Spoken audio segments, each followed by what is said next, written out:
BartTheRealtor.com is the website to go to. That's the Bart Merrick team, Bart Merrick Crystal Van. If you're looking to sell your house, if you're looking to buy a house, they can do it. They have years of experience. They've sold hundreds now of houses with our listeners. Oh, yeah, and things are bubbling out there. You know, you may want to, and again, we say this a lot, but you want to get your plan going. You want to get on Bart and Crystal's radar if you really want to get into that new dwelling. Yeah, especially if you're looking at the beginning of the year. You just want to start the planning now. So contact them and just start the planning because there are better times to sell your house, to list your house, and the best time to start the planning is now, even if it is down the road. Now, one of the most hectic ways that you could buy a house would be like overseas. When you're in a different country. In the middle of the night. And we have a BDM Matt on the couch with us that used Bart and Crystal. How you doing, Matt? I'm good.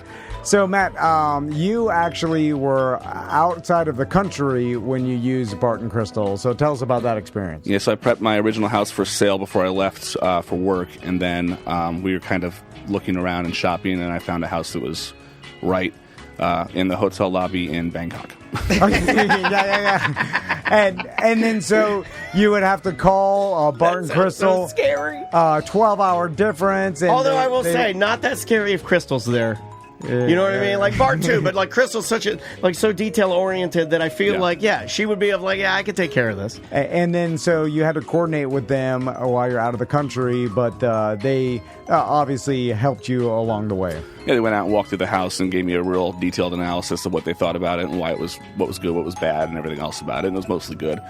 And I knew what I was looking for, knew what I wanted, so I immediately said, let's go, let's make it happen. And you actually purchased your house sight unseen, only through FaceTime and video walkthroughs. Zoom call, I remember when Crystal was telling me about this, and she was like, one of my clients, Matt, is buying his house from... This is like, hearing this is like when you used to hear of your friends, it's like, I met her on Match.com. You know what I mean? Like how weird that was now? It's like, but this is a thing now. I mean, like, hey, you needed to get a house. Yeah. And you needed a place to live. And now you've purchased that house and you're living it now? Yep. Awesome. Well, congratulations, man. That's one of the most weird and cool ways I've ever heard somebody use the Bart Merrick team. Well, thank you very much for using them. And again, if you're looking to purchase your house, even if you're out of the country, Bart and Crystal could help you. They'll do it. It's BartTheRealtor.com.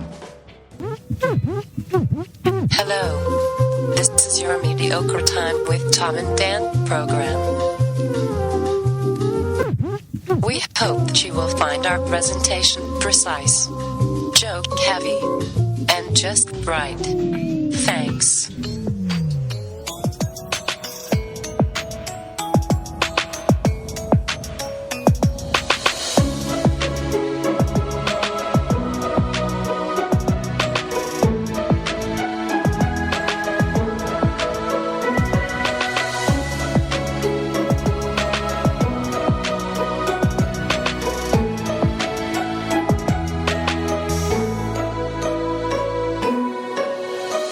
Welcome to the Friday free show of A Mediocre Time.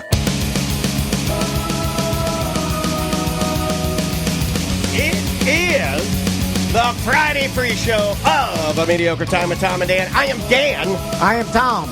Our families are here. Yes. It is a big day. It is a huge day. We've never done this. Yeah. This is, we're calling it the Tom and Dan Thanksgiving special because... we have a lot to be thankful for. Is that what you were going to say? Our whole families are here. Yeah. This is the first time we've had all the kids on the show together. I don't think we've ever had everybody, right? Crystal's here. How you doing, babe? Hey, everybody. We've got Tommy Van here. How you doing, Tommy? Hi. We got Max Van. How you doing, Max? Good. All right. Maisie, how you doing? Great. And Andrea Dennis. How's it going, Andrea? Awesome. Okay. I just felt like I should keep that going. Yeah. It's awesome. This is interesting. I understand. It's going to be a little weird because we've never done this before, but thank you guys for all being here and taking time out of your busy schedules and your busy holidays to come and let your father and I put you to work and let you do the show with us. I think it means a lot to me. I know it means a lot to you. Now, right off the bat, we can highlight a stark difference between the Dennis family and the Van family, and the fact right that into the gripes, huh? This guy, right into the, I mean, really, right into it. There's no pleasantries, nothing. He's like, let's go. Maisie and Andrea got here at 11:30, and Maisie started cleaning the entire studio and organized our drinks and the snack bar. She has a sickness because she has a sickness. And why did you do that? Van family. I want to. Yeah. Okay. All right, that's fair. It's very messy. It was very. It is. Yeah, it was. You came in and you and your mother started complaining, right? What did you say? It's very messy.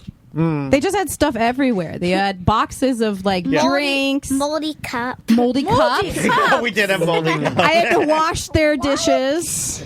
Yeah. It's like the playroom, filled with garbage and moldy cups. Have you guys ever found food in the playroom? Yeah.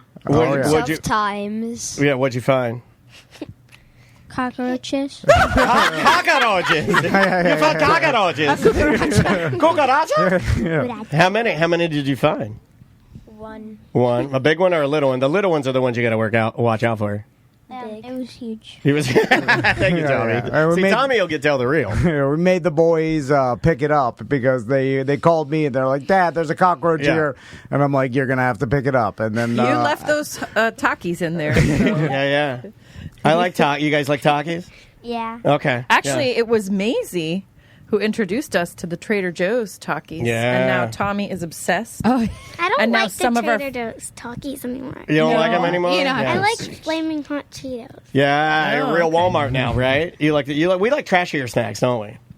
I don't know.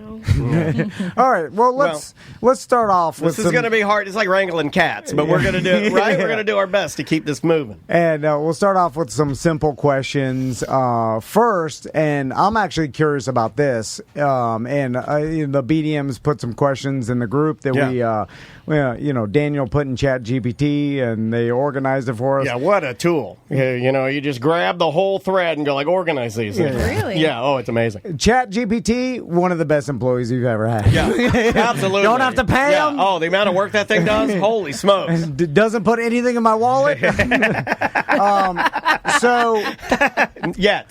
So it will learn. And I guess we'll start from left to right. So we'll start with you, Tommy. Yeah. Well, he's the oldest. And someone asked in the BDM page what you thought about what your dad did for a living and what this show is. And I know you know kind of about the show, but what do you know about what I do for a living and this show, if anything? Do you know the name of it? Yeah. Okay. What is it? Tom and Dan. Yeah. Do you know the full name of it, though? Well, there's too many to know. There's a mediocre time. Yeah. Do you know all the different ones we do? Do you know all the different ones that we do? Like, we do a radio show, right? Yeah. And then we do a podcast. Have you ever heard your dad refer to, or is it all just Tom and Dan? He says podcasts and radio show. Yeah. He says different things a lot. Yeah, he contradicts himself. Yeah, mixed signals, some people call it. Max, I do that too. What do you think about the show? If you guys are having fun, then it's cool. But if you guys are just stranded here, help. I want to get out of here. It's not fun. No, yeah. This guy knows. This guy knows. How does he know how I feel? Listening to Daniel? You were listening to Daniel. This is a sensitive soul here. This man knows how I feel. It's not all about fun. It is all about fun. It's about producing content and putting commercials in front of it. So that the listeners and the advertisers are happy.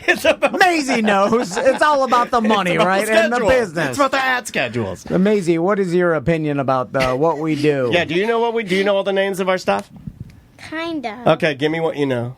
Okay, so Tom and Dan, and then Mediocre Time with Tom and Dan. Yeah. T&D Media. Yeah.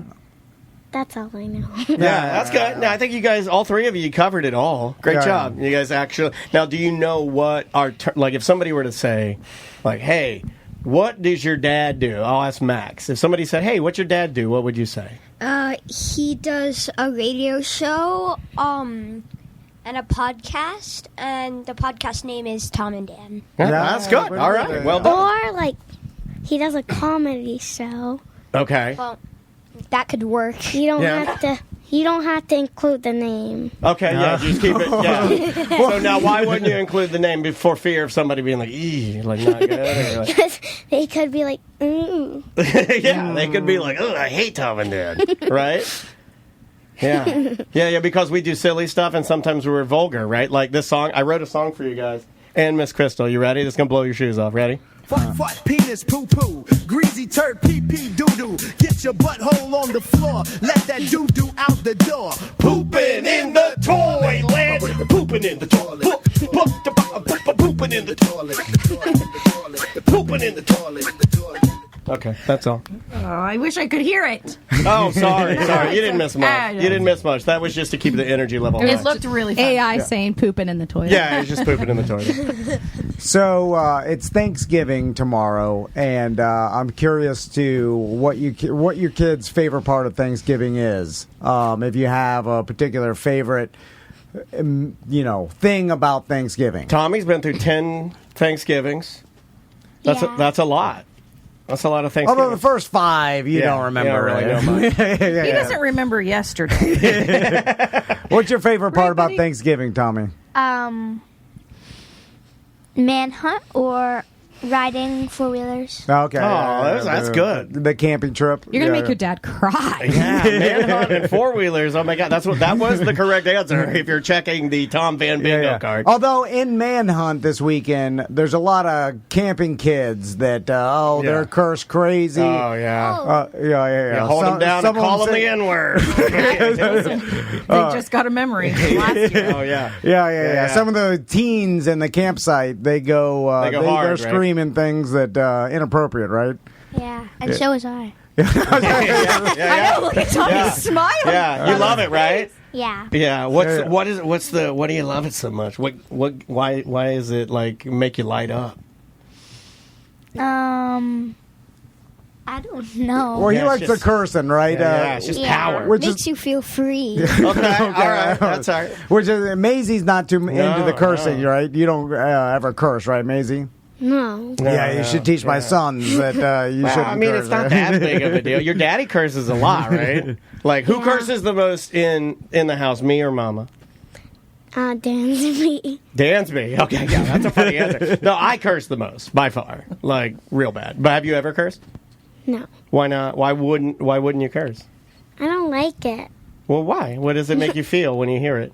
Weird. Okay. That's fair. It's against the rules. Yeah, and you like rules. Well, you don't like rules, but you're okay with following them, I guess. Yeah. Maisie likes order, right? Yeah. Well, everybody's different. Have everybody be polite and be orderly. Yeah. Yeah. Maisie, did you see my desk and how unorganized it is? I'm sure you did. Yeah, there's garbage underneath that garbage pile of Sometimes bills. Mr. Tom and I don't even get up from our desk to go to the bathroom. We just pee right there. Speaking of politeness and respect, so last night we're driving to dinner and this guy had his window down and he was playing music really loud. It was just country music and she was so mad. She was like, why is this guy not paying she's like, this is so inconsiderate. Hey, good for you, Macy. So loud. You are right. That guy was inconsiderate.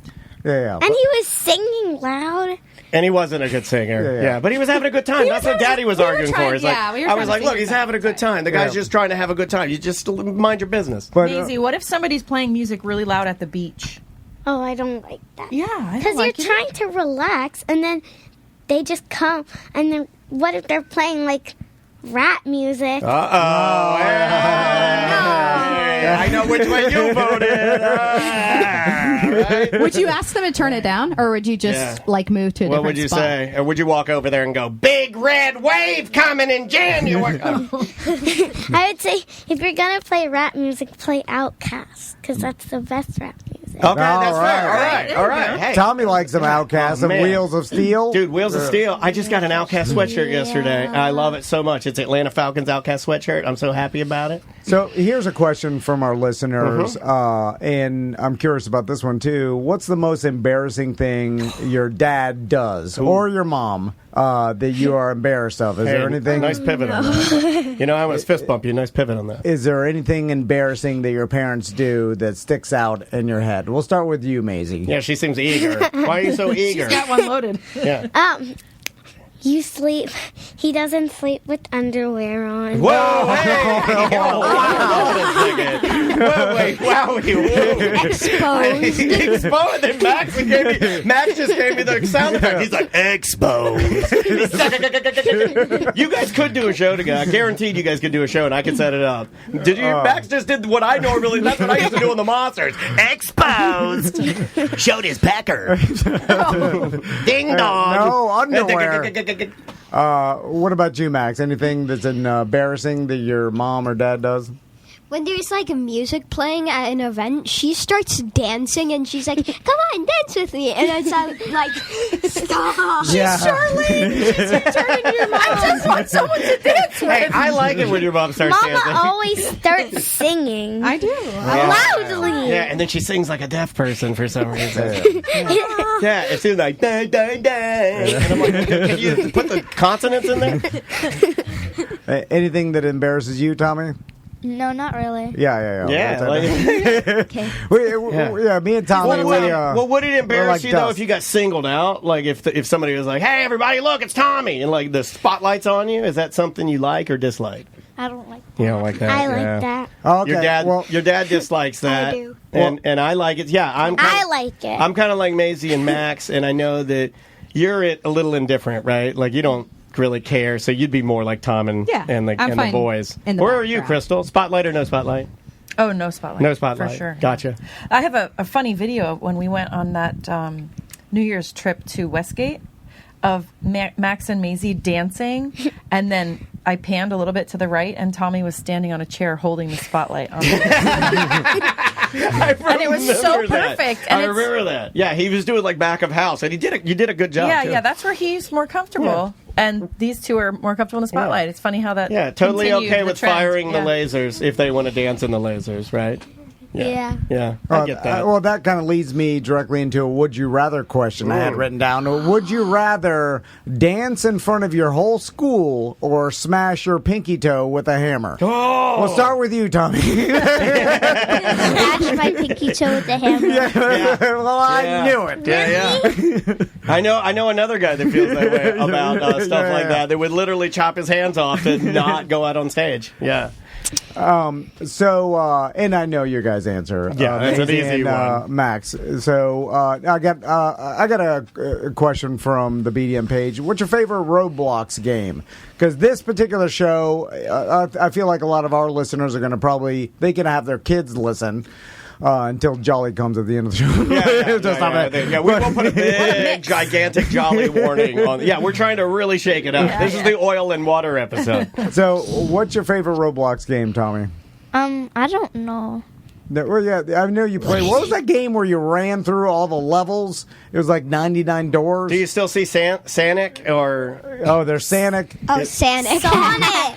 No, it's Sanic. It's Sonic. There's a meme. It's like Sanic. It's like Sonic, but like a weird drawing. It's like a 2D Sonic. It's like a fake Sonic made that's called Sanic. It's kind of like Stonks.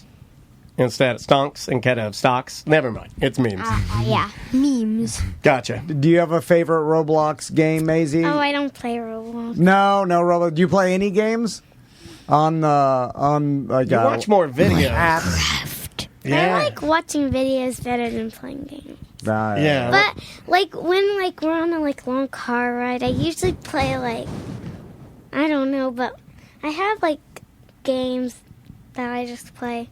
Yeah. What's your favorite thing to watch on YouTube?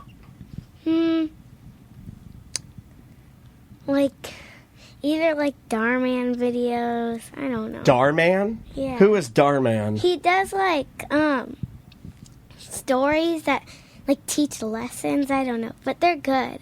It's people acting out something, but It's like good. Okay. Those are learning lessons, educational YouTube.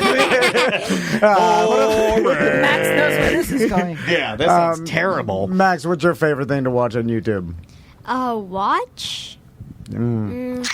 Unspeakable. Yeah. That's Do you ever old watch now, any right? breakdancing? Do you ever watch? They're watching Sunday right now a lot, right? Yeah. Among Us games. And I heard you guys like anime, right? Yeah. I usually. Whoa, that was quick. Yeah, they do like anime. I love Demon Slayer. Demon Slayer, yeah, man. I don't watch YouTube that much. I usually watch anime. Okay, so you've kind of graduated off of YouTube, and now you're watching something a little bit more, like, you know, a little cooler. Now, Is YouTube too baby now? For me, no, because there's some pretty cool stuff. Okay. Like Mark Rober science experiments. Like, I've heard of Mark Rober. Yeah, he does like he has a YouTube channel, but like science experiments and stuff. Yeah, you guys like Mark Rober? yeah. Okay, cool. You guys could definitely do a podcast, 100%. I'm figuring this out in my brain. I used to say that we couldn't pass this on to you guys, but I actually think we could now, after testing them a little bit. I just thought of something. Let's describe our typical mornings, because that's a good I feel pivot. like it's a stark difference here in everybody's mornings. Now, I mean, speaking of anime, my son's Tommy sets his clock to 6:30 and wakes up and immediately starts watching anime every morning. You like it, right? Yeah. Cool, man. And then usually, while Tommy's watching anime, I'm watching anime I thought you were right going to now. have them describe their morning. Oh, okay. Yeah. So I'm watching describe your Dan morning. Dan right now, but yeah, go ahead. What do you guys do? You get up and you fire up the anime. Yeah, and that's all I do. I like that. But then, like, it's all about breakfast and getting dressed. But what's happening around the house? Nothing much. It's Yeah. just like plain. What's your dad doing? He's running. Okay, so he gets up. Working out. Yeah, wow, you were making fun of him, it sounded like. Are you making fun of him working out? Yeah, does that get old a little He bit? doesn't do much. Yeah, I know. Like, play with your sons. Oh, yeah, exactly. Yeah, that's what I'm saying. Play with your sons. Where Wait, my son, you're watching anime. I'm getting your lunch ready. What are you running I'm getting your from? breakfast. You do nothing in the morning. Nothing. All right, guys, who makes your My breakfast dad's every day? pooping. How many poops do I take? You said today you took 5. Yeah, that's right. Yeah. 5 poops. Yeah, because you guys took me out my last night. God. And you got me some spicy tacos. You're usually in the bathroom for at least 30 minutes. Okay. 30 minutes. on your phone. Yeah. Okay, Yeah. okay, that sounds reasonable. Okay, thank you. See, Tommy, Tommy's my buddy. How am I not allowed to watch my iPad on the toilet, but you're allowed to watch your phone? I don't have an answer for that right now. Didn't expect the question. I'll get back to you on that. I'll research that and get back to you on that. So, Maisie, how about you in the mornings? I know you get up, you like to do Usually- stretching. Yeah. Wake up at like 6:30. Then sometimes I take a shower, and then I eat breakfast. Then get dressed. Are you making your own breakfast? Are you making your own eggs? I make my eggs, and then I know how to do that. sometimes Yeah. toast, but usually just eggs with Cholula and stuff. Yeah, she gets like an egg. And So, eggs with hot sauce. Yeah, she eats it. That's what she eats. That's a businessman breakfast. Yeah, she eats like Jerry Jones. Yeah, like your dad. She does eat like my dad. But it's funny the number of eggs things and that hot sauce. are exactly like my dad. Like she'll eat like 9 pieces of bacon, and I'm like, you can't do that. But that's my dad. I mean, that's why you put him in the ground. I'm vegan. Yeah. I mean vegetarian. A vegetarian, not vegan. Not vegan. vegan. Are you thinking about going vegan? No, No, not your thing. because I love eggs. Okay, that's fair. Can't give those up, man. Why don't you eat meat, Max? Because I don't like to try new stuff. Okay, that's fair An enough. honest. That is the And- most honest answer. I just think of the animals Yeah. that I'm eating, and it's like, oh my gosh, Yeah. this is an animal. The animals are raised to be killed and be eaten. Let's have a All right. debate. Let's have a debate. I know where you voted again. Yeah, you're No going to be li- okay for the next 4 years. The other guy's going to be upset for a little while. No loud rap. Animals are made to be eaten. Yeah, that's Texas Maisie. Not all animals. Hot sauce and eggs. Go Cowboys. So why do you eat meat, Tommy? You didn't used to, right? But then your dad told me one day, he comes in one day, he's like, Tommy loves hot dogs. It's tasty. I love hot dogs. Because it tastes good. Yeah. What's your favorite meat? Probably like pig or ham. All right. Yeah, that's Maisie's. It's pork. Yeah, you like pork, right? It's not my favorite. What's your favorite? Ground beef. Oh, I didn't know that. That's new. She switched recently when she went known tacos to her new taco.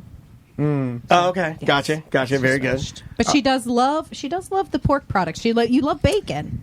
I love City Barbecue. Yeah, we love City Barbecue. yeah, Tracy, cut that out and send it to me. We just had a meeting with them. Yeah, let's try this one right here. Like, what do you guys... I've been wanting to ask this, to your boys. Tommy and Max, and we'll start with Tommy. What do you guys think of the character Drunky the Bear? He's funny. I agree. Have you seen all the stunts? Yeah, have you seen all the videos? I don't think all of them, but I've seen a lot. Yeah. You've seen him jump in the gravedigger, right? Yeah. And you've seen the one that... you've seen the rocket? Yeah. Okay. The Hummer jump. Yeah. Was that the one with the... It was like the mini... Yeah, the delivery bike. Oh, with the little the person or scooter? the mini bike? No, the scooter. He said the delivery bike. Oh, okay. Got delivery bike. Gotcha. Is that what you were trying to say? Yeah, scooter. Yeah. Yeah, and Tommy was going to dress as Drunky the Bear for Halloween, but maybe next year, right? Yeah. It's too hot. I don't blame it's too you. hot. Tommy is like all about I'm just going with what's logically better for me at this moment. I like that. That's a good way to live your life. But you guys are proud that your dad was like a big time, it was one of the biggest radio characters in all of Central Florida and will probably always be. It's a big deal, right? Yeah. It's pretty cool to have a dad like that, I think. And some of the teachers, they're like, I remember Drunky the Bear. Yeah, some of your teachers will know Drunky the Bear. Maisie, did you know Mr. Tom used to dress up like a bear? For what? Exactly. Exactly. I don't tell her any of the story. For his job. Maisie Now, did knows. you know that I wrestled in downtown Orlando? A little person? You're a little person. Oh my God! It's almost like there's a script. And then Max laughs like me. I'm like telling you, I could put this on right now, and I could produce the show, and it would crush. Kids in the morning. All right, here's another question: who farts louder, mom or dad? Yeah. Dad. All right, Maisie says dad. Mom. Well, Mama, But your farts are stinkier. They stink so bad. Who's your here? yours stinks so bad. Okay, mamas don't stink? She farts more than me, 100%. No. Yeah. Same. Like, you fart She more, does fart a lot. Yeah. but yours stink more. Yeah. So you're more audible, but you're more pungent. They smell like throw up mixed with rotten eggs mixed with sweat. Okay. That's complicated. That's All right. very Guys, they're warming up. They're warming up. They're warming up. Let's get to some current day kid slang here because they're warm. Good call. Yeah. So Took us a minute. But 25 minutes, hey, heat up. who knows what giat means? A butt. All right, You're on the board. I thought. Yeah. But I'm gonna give Max some credit. You said huge butt, right? Yeah. Yeah, I think I gotta give Max some credit too. It's a butt, but it is a huge butt. Yeah. It can't be a flat long back butt. Yeah. That's no giat. Yeah, do you guys That's a level 0 gyat. That's all right. Can anybody explain Thank you, Kristen. what sigma means? I don't know. It's just a random It's like thing. when you're maybe in love with someone or something like Can you I use don't it think in a that's right. sentence? I don't think that's right, May. I don't know. But the boys use it. Yeah, but they use it wrong, right? They're I don't know. But one time. They hear a lot of what the sigma. I hear a lot of that. Yeah, and so this boy, he likes a girl, and I heard him talking to another one. He's like, I like that sigma. I like that sigma. Yeah, I said that to your mom. I whispered to her. I go, I like that sigma. Right? Does anybody know what Riz is? It's I don't know how to explain it, but it's hard to explain. it's hard to explain. It's something that goes along handsome, but also sigma. Does your dad have Riz? To my mom, yes, but to other women, no. No, that's a good answer. Maisie, do I have any Riz? Do I have Riz? Sometimes. When name a time when I've had Riz. Can you think of a time maybe when I've been on your wedding day or something? Oh, that was so long ago. So now, do I have any Riz? Only on special occasions. Okay, so I'm as good once as I ever was Toby Keith Riz. Yeah, I got that whole Toby Riz. Cancer. Here's a question from Becca Rouse. Okay. She wanted to know what the kids wanted to be when they grew up. And start with Max on this one. And how they think they're going to become that, and what kind of money they expect to make. Maxie, have you given this any thought, buddy? I want to be a dentist worker when I grow up. All right, that's good. Money. Now, it's not your turn yet. You settle down over there. Yeah. Money. Yeah, okay. I sound just like Tom. How much? Oh my God, that's a perfect impression of Mr. How Tom. much are you going to make is it a hygienist or do you want to be the dentist? Dentist. Okay, yeah. You want to be the doctor. Hygienist is for girls. That's just a weekend course. Yeah. They do. Even Texas Maisie agrees with that because she's traditional. What about you, Maisie? What do you want to be when you grow up? Vanna White. Okay.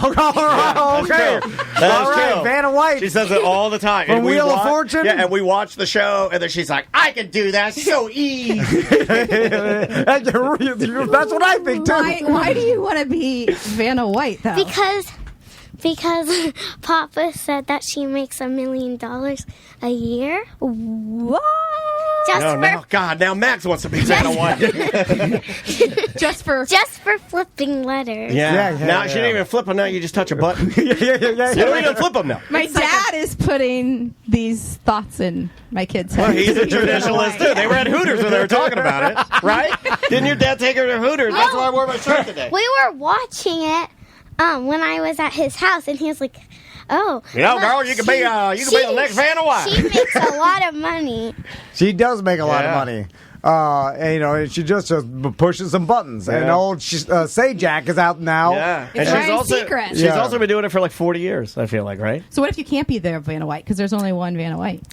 What would you be? Well, I think she'll be pretty old when I want to. You're counting on her dying. Yeah. She'll age out eventually. You're going to wait in the wings. She'll probably retire by then. Okay. Yeah. So and you're going to slide in there. What's your name? Job. Yeah, what's your name going to be? Are you going to be like Maisie Dennis, or are you going to use a different, like a Miss Dennis? Maybe you could be like Lucille. Maybe you could be Cholula. No. Okay. But if I don't get to be Vanna White, I want to be a Rockette. All right. That's close. Performer. Rockette. Someone asked Probably too short. Well, to what be does a Tommy Rockette. want to be when he grows up? Yes. Yeah, what do you want to be, buddy? Yeah. A speck of dust. My favorite quote you've ever said, man. It's my favorite quote you've ever said. Yeah. Now, sometimes when I'm depressed, I think of that quote, and I'm like, man, he had it right the whole time. Just a speck of dust would be awesome to be a speck of dust. Now, me and Tommy have talked a lot about this at night when we have our long talks at night about the universe. Now, can I say something? Do you tell them that you think you figured that out? What, the universe? No. Do you tell them that you think you figured out why they asked so many? Oh, they keep it going. Yeah. You guys. Tommy, are you chatting with Dad at night to have long philosophical conversations with him, or are you just that he's going to keep talking, so then you don't have to go to bed? You can be. He doesn't want to hurt my feelings. He's a lot like me. You can tell the truth. Yeah, it's you fine. can tell the truth. To keep you talking. Yeah. I would do that too. But Tommy mentioned you maybe want to be a movie maker or write some books or write some stories because you got a really good imagination, right? Yeah, I could do that. Yeah. You could get up in your head and just play cartoons in your head and entertain yourself. And he can be by himself. He doesn't have to deal with anybody. I like being in my brain too. You ever written any songs or stories or drawn any cartoons or anything? Not really. You have written mini books. I mean, with books? Your books that you write on paper. I do like that he does these things. And then he's like, I don't care. What was that song we made? What do you mean, what song? You idiot. It was no, it was the song you made on AI, and you were just like trying to do it all night. What was that song? Oh no, that was for the show. You just heard me working on something for the show. No. It was something I made up, and then you put it into this thing, and it made a song. It was like another pooping in the toilet too, or something. Yeah, it was another masterpiece for sure. Here's another question: is there anything your parents make you do that you hate doing or you don't want to do? Maisie? Do I ever yell at you? You ever get in trouble? Sometimes. What do you do? I don't know. What makes me the most mad, you think? Probably like putting my face too close to Dee Dee, or things that could danger you. Yeah. Yeah, like handling him too hard. Yeah. When you sit on the couch, not like a normal person. Yeah. You do flips all the time. Do your parents make you do any chores that you don't want to do? No, but I just do chores when I want to. Yeah. You like doing chores? Yeah, that's not a really funny thing. That's right. You know, I never talk about that. I never bring that up because it is not funny to come on your comedy podcast and say that your daughter does things for you without asking it, and you never play it to the seat. Cleaning the house? I never say. She's like, I fed Dansby. I'm like, oh, thanks, babe. You know, like I've never asked her to do that. Yeah, makes her bed every morning. Yeah, it's not make a fun, her bed. Yeah, it's not a fun thing. Not every morning. No, not every morning. So just most mornings. I don't think Max and Tommy, have you ever made your bed before? I don't make my bed, dude. No, I don't know how. Yeah. That's the right answer. I don't know how to make my bed either. Where would you say the sheets are? Once every 10 years, I just put a blanket on my bed. And then take the other one out. That's it. Yeah, that's what I do. I just sleep with a blanket on me like a hobo. You always whine when you can't get you can't get the sheet or your blanket. Yeah, I whine about it, right? You're like, shut up. I need help. Yeah, you're like, oh, this is this guy whining. You're less mature than Maisie. I know. I'm making a show. I'm writing a show right now in my brain. This could happen. It would work, dude. It would work. 100%. And Tommy's going to be the best producer you've ever seen. He'll just be off the side making calls. And be like, thanks for calling Max and Maisie. Yeah. This is Tommy speaking. How can what do the boys do? Yeah. Is there anything me or mom makes you do? Doesn't your dad make you get out in the yard and clean up? Because he's always doing yard work. And he says, come on, boys, we're going to get out here. We're going to rake the leaves. I made him rake leaves a couple times. What do you think about that? How'd you like raking those leaves? Max goes, a couple times. Tommy wants to be a speck of dust right now. Yeah, I don't blame you. I don't blame you. I don't blame you. It's all right. You can tell people about how you hate raking the leaves. Yeah, I hate raking leaves. You said it was the worst thing that's ever happened to you. Yeah. Now, the vans, you guys get to go on some pretty rad adventures. You get to go to, awesome places. What's the best place you guys think you've ever traveled to? What did you guys, as the van sons, what did you like the most?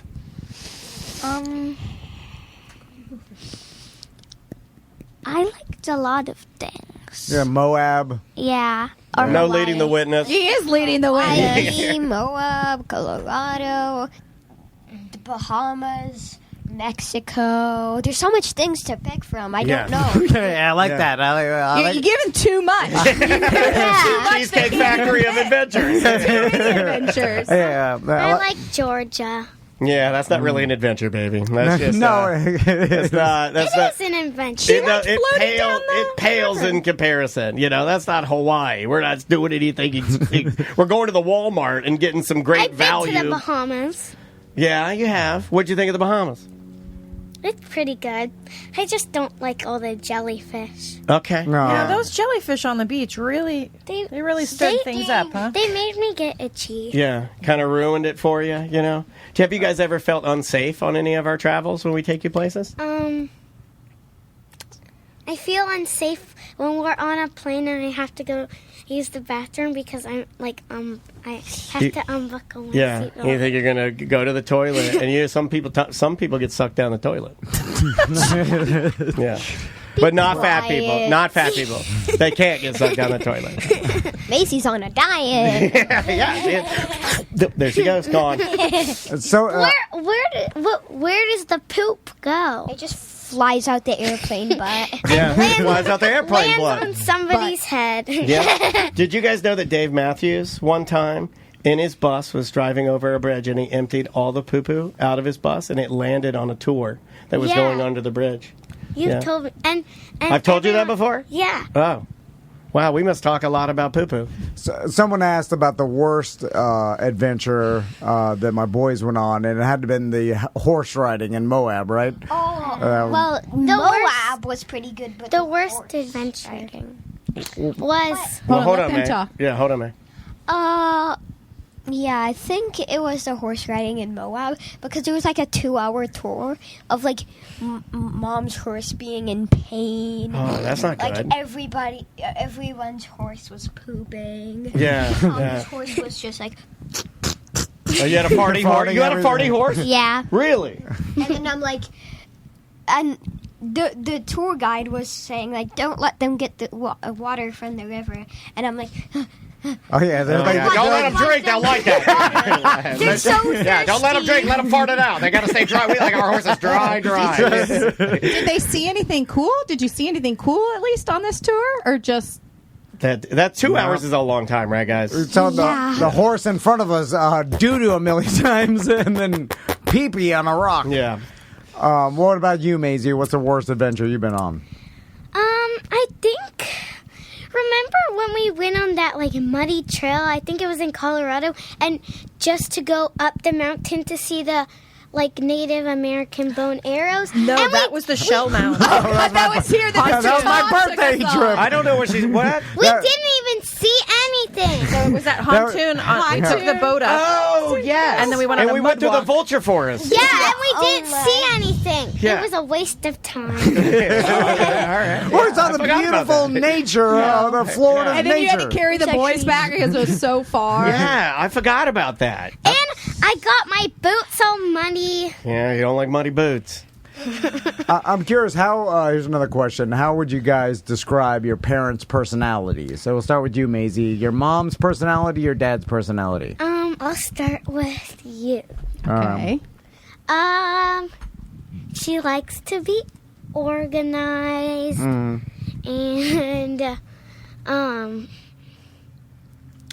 works out a lot. All right. Am I fun? Yeah. Okay. Yeah. And Is she fun? You think so? Really? yeah. Okay. But I don't know. I don't think so. Yeah. but you're fun because when we go to 7-Eleven, you let me get an ice cream. Yeah, I let you do whatever you want, right? Yeah, pretty much. And you, What's my personality like? Do I have a temper? what do you mean? Do I like get angry a lot? Yeah, Okay. you're grumpy. Okay. What do I say? You're just like, you, so like a Pretend. Do an impression of me being grumpy. I'll do it from the other day. Okay. I don't want home chef. Oh, that was Home me. chef. Home chef. That's me complaining about cooking. Yeah, it's like, I don't want a home chef. I want to eat some bad stuff. Yeah. That's pretty good. That was a good impression. That was very good. Is Daddy only grumpy? He's only grumpy? Well, he can be fun. Tell me, when am I fun? At 7-Eleven. Yeah, I guess. Yeah, Walmart, 7-Eleven. And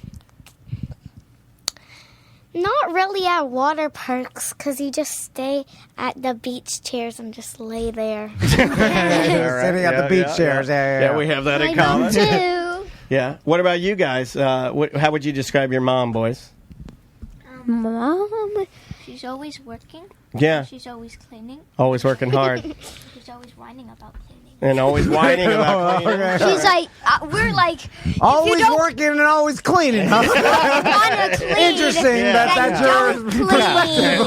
Almost like you were handed a note card before you walked in. Yeah, that sounds awfully like a script. Yeah, 'cause sometimes when I forget my wallet, I come home after I drop you off, and it's not what I experienced. But maybe we have some different takes on this. What about you, Max? How would you describe your mom? she's pretty fun. All right.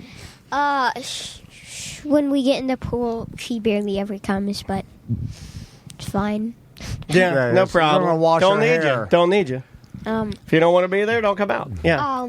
So, and Yeah, she is always cleaning. Yeah. And Why doesn't Dad clean? I must be really inefficient. Why doesn't Dad clean? Why doesn't this guy clean? But it's always a mess. You don't clean. What? But are the boys That's not the making question. the mess? Maisie, that's not the question. I'm asking the boys, why doesn't Dad clean? And then Maisie goes, you don't clean. Yeah, I'm not talking to you. Always working out. You're like, Yeah. with that other guy.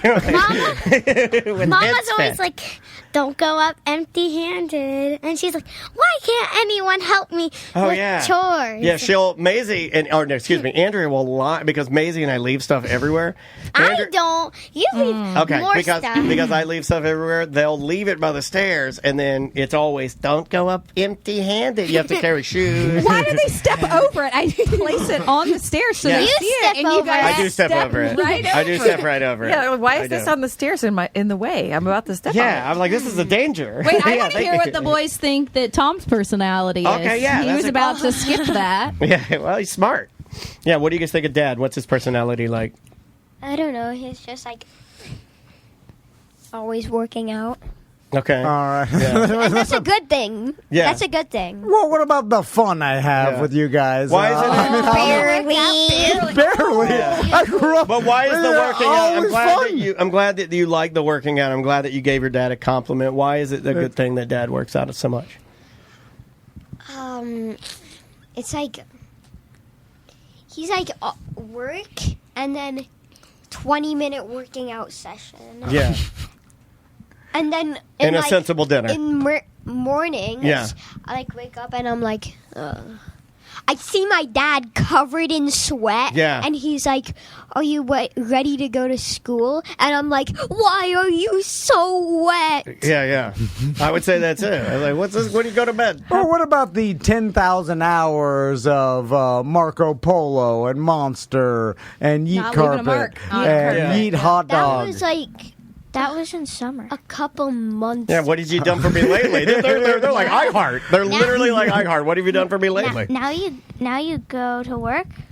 You come home and work out. Yeah, 2 hours. And then we're bored. You guys are. Man, this guy's breaking it down. You guys are playing. Listen, I'll come home. I'll quit working out and just play with you guys if you want. Did EJ put you up to this? Okay, buddy. Okay, buddy. What I think is because it's Thanksgiving break, we're having too much video game time. But when it's normal days, we about get an hour and 30 minutes, and then we have nothing else to do, and you never ask us to come play with you. Oh, man, this is an expose. That's all I want. This is a hit piece. That's all I want. That's my son Yeah, right this there. is a hit piece. This guy went. Ask. Oh, well, I'm done on that. Yeah, I'm It going even to has start. your cadence if you really listen, and it really warms my heart. How about when Dad tries to teach you guys about something? You know? Yeah. You ask him a question and then he answers it. Takes 30 minutes. It's like the psychological blah, blah, blah, blah, blah, blah, blah, blah. 30 minutes later, blah, blah, blah. And that's why... I want to hug you so bad right now, Max. The psychological blah, blah, blah, blah, blah, blah, blah, blah, blah. That's what our listeners hear. The chat. I've never seen the chat room use more all caps. You just slayed them, my boy. Well done. Let's see what else we got in here. Maisie, why do you like dance? Why is that your thing? What inspires you to dance? Why is that your thing? Because you can do something like fun, but you're also like working out. So Okay. It's like you can like do something you like even when you're doing working out. So it's And like fun to work out. And you get to be with your friends. And, Yeah. Gotcha. And you get to do like parties and stuff. You like the camaraderie and the friendship. And yeah, I think that's why most And people like. competitions are fun. Why do you like competing? Because I like You're not scared that you're seeing gonna. like how good I am. You're not scared you're gonna lose. What if you lose? That's okay. All right. Yeah. It's not okay with Daddy, but I mean, you can say that now. Good sportsmanship. Yeah, I'm not okay with you losing ever. I hope you know that. No, I'm joking. You know I'm kidding around.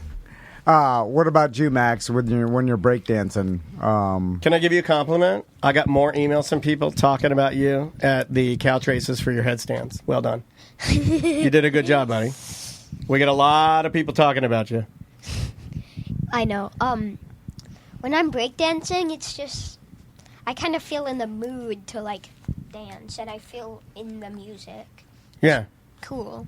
And it's okay if I lose. Yeah. It's like because it's normally against like teenagers that I lose against. Yeah. Once I won against a teenager, and he had way more experience with breakdancing than me. Probably because he fell 1 round. But you did it, and you beat him. And so, I mean, it was 2 ties, and then one of the judges voted for me. So it's like we both got 2 points, and then I got the final. hey, and you won. So you're going to stick with it? Do you think you're going to continue? Yeah. What's the next move you want to learn in breakdancing? What do you want to? What's the goal move? A windmill. A windmill. Okay, yeah. I think most people understand what a windmill is and how difficult that can be. I need to build a practice space. I'm having problems figuring out where to put it because if I put it outside, then Too hot. You know where It's covered in leaves. yeah. How about you clean out your garage? Transform the playroom into, like, you could move the couch under the, like, bed, and then you just make the playroom a breakdancing room. Yeah, put some Marley you could down. put some, like, wood, and then he could, like, practice there. That'd be cool. I thought about that, but Not a bad idea. then Tommy loses his playroom though, and he likes playing, watching anime on the couch. Yeah. You could just put like you could just take when Max wants to practice, he could put the wood down and then take the wood out. When It's a lot of work. Yeah, I'm probably never going to practice at home anyway. Oh, okay, so you're doing it for nothing. I think that's what you were waiting for. We're not right? the practicing type. We're going to practice. I got it. I mean, if I have to, then I would, but I wouldn't just oh yeah. You don't I need to remember. practice right now, right? I just have to practice. Yeah. The fans. I would just be like, You already got it. You don't like to need practice? You're practicing in your brain, I man. like practicing on Mondays and Tuesdays because that's when I have breakdancing. Right. classes. But when you're not doing it, there's no practicing going on, right? No. Yeah. But I'm still pretty experienced, even though I only go on Mondays and Tuesdays. You've been doing it for a year now, right? Yeah. It's a long time. Do you guys like school? Tommy, how do you like school? Not as much as he likes his podcast. Being honest with you. He's yawning. It's kind of boring. Oh my God. Yeah, it's like being at Schindler's List in the theater. You're like, this is long and depressing. You're like, I thought I wanted to hear it, but you know what? I guess Maisie and Tom are right. So school, you'll take it or leave it. I know you did a lot better in math. Hey, congrats on that, man. Yeah. On bringing up your grade. That's terrific. And then now you don't have to go to karate, right? Yeah. Yeah. He still has to run. What did you think about karate, Tommy? Tell us about your karate experience. What did you love about it or hate about it or all that? Seth on this? No, Seth, no. You can speak freely. You can speak freely. He's not here. Yeah. Because it was so much work. Yeah. And the guy who would keep correcting me, he would be like, he would move my hand here, and I would be like, that's good. You're like, well, what is a 1 inch difference, Jackal? Oh, he's talking about you. Okay, yeah, all right. Yeah, that guy's annoying. Get out of He's here. like, kick like this instead of this. So wait, is Max still He's going? Or trying to help you. nobody's doing karate anymore? No karate. Give it a shot. I just decided that it's too much work. I'm already doing breakdancing, cross country, chorus. Yeah, you're in chorus now. Congratulations on that.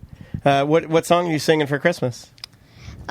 Jingle Bells. Nice. Most famous. Tommy's yawning. Aren't we going to that? Yeah, we'll go. We'll try to come Yeah. out and see you. We're gonna go see Max. you. Do you guys wake up early? We do. We are early Okay, risers. good, because you have to be there at 7. Well, 7 a.m. Yeah. No, but they're going to come out to the Christmas tree lighting. They would like to come see you at the Christmas tree lighting when you're going to sing in front of everybody. Yeah. Yeah. They're not coming to your class. No. No. My class, you have to be there at 7:15. Yeah, The it's Christmas lighting is 7. Oh, but it's at PM, I think. Honey. Yes. No, it's AM. We'll have to confirm. We'll get the details. My music teacher said it's a.m. Yeah, but she was drinking that bottle at her desk. You know what I'm saying? You know, Yeah, 7 a.m. on Saturday. Yeah, little schnapps. What the? So, Tommy, are you doing anything else now that you don't do karate? Do you do cross country? Do you do chorus? Yeah, I do cross country. I don't do chorus though. What do you think of cross country running with Dad? You like it? Yeah, it's kind of easy. Yeah, because all you got to do. He's so good at it. He's fast. He's got good endurance. Yeah, he's built for it, man. You got built for speed. You could go really fast, I bet. Yeah. Oh, I didn't. But he keeps his hoodie on. Oh, that's. And so I'm like, you're so hot under there. Max, do you like school? I didn't hear if you liked school or not. School. I hate it. Okay. All right. That's real. Yeah. That's real. Why do you hate it? I love school because it's mostly my classmates.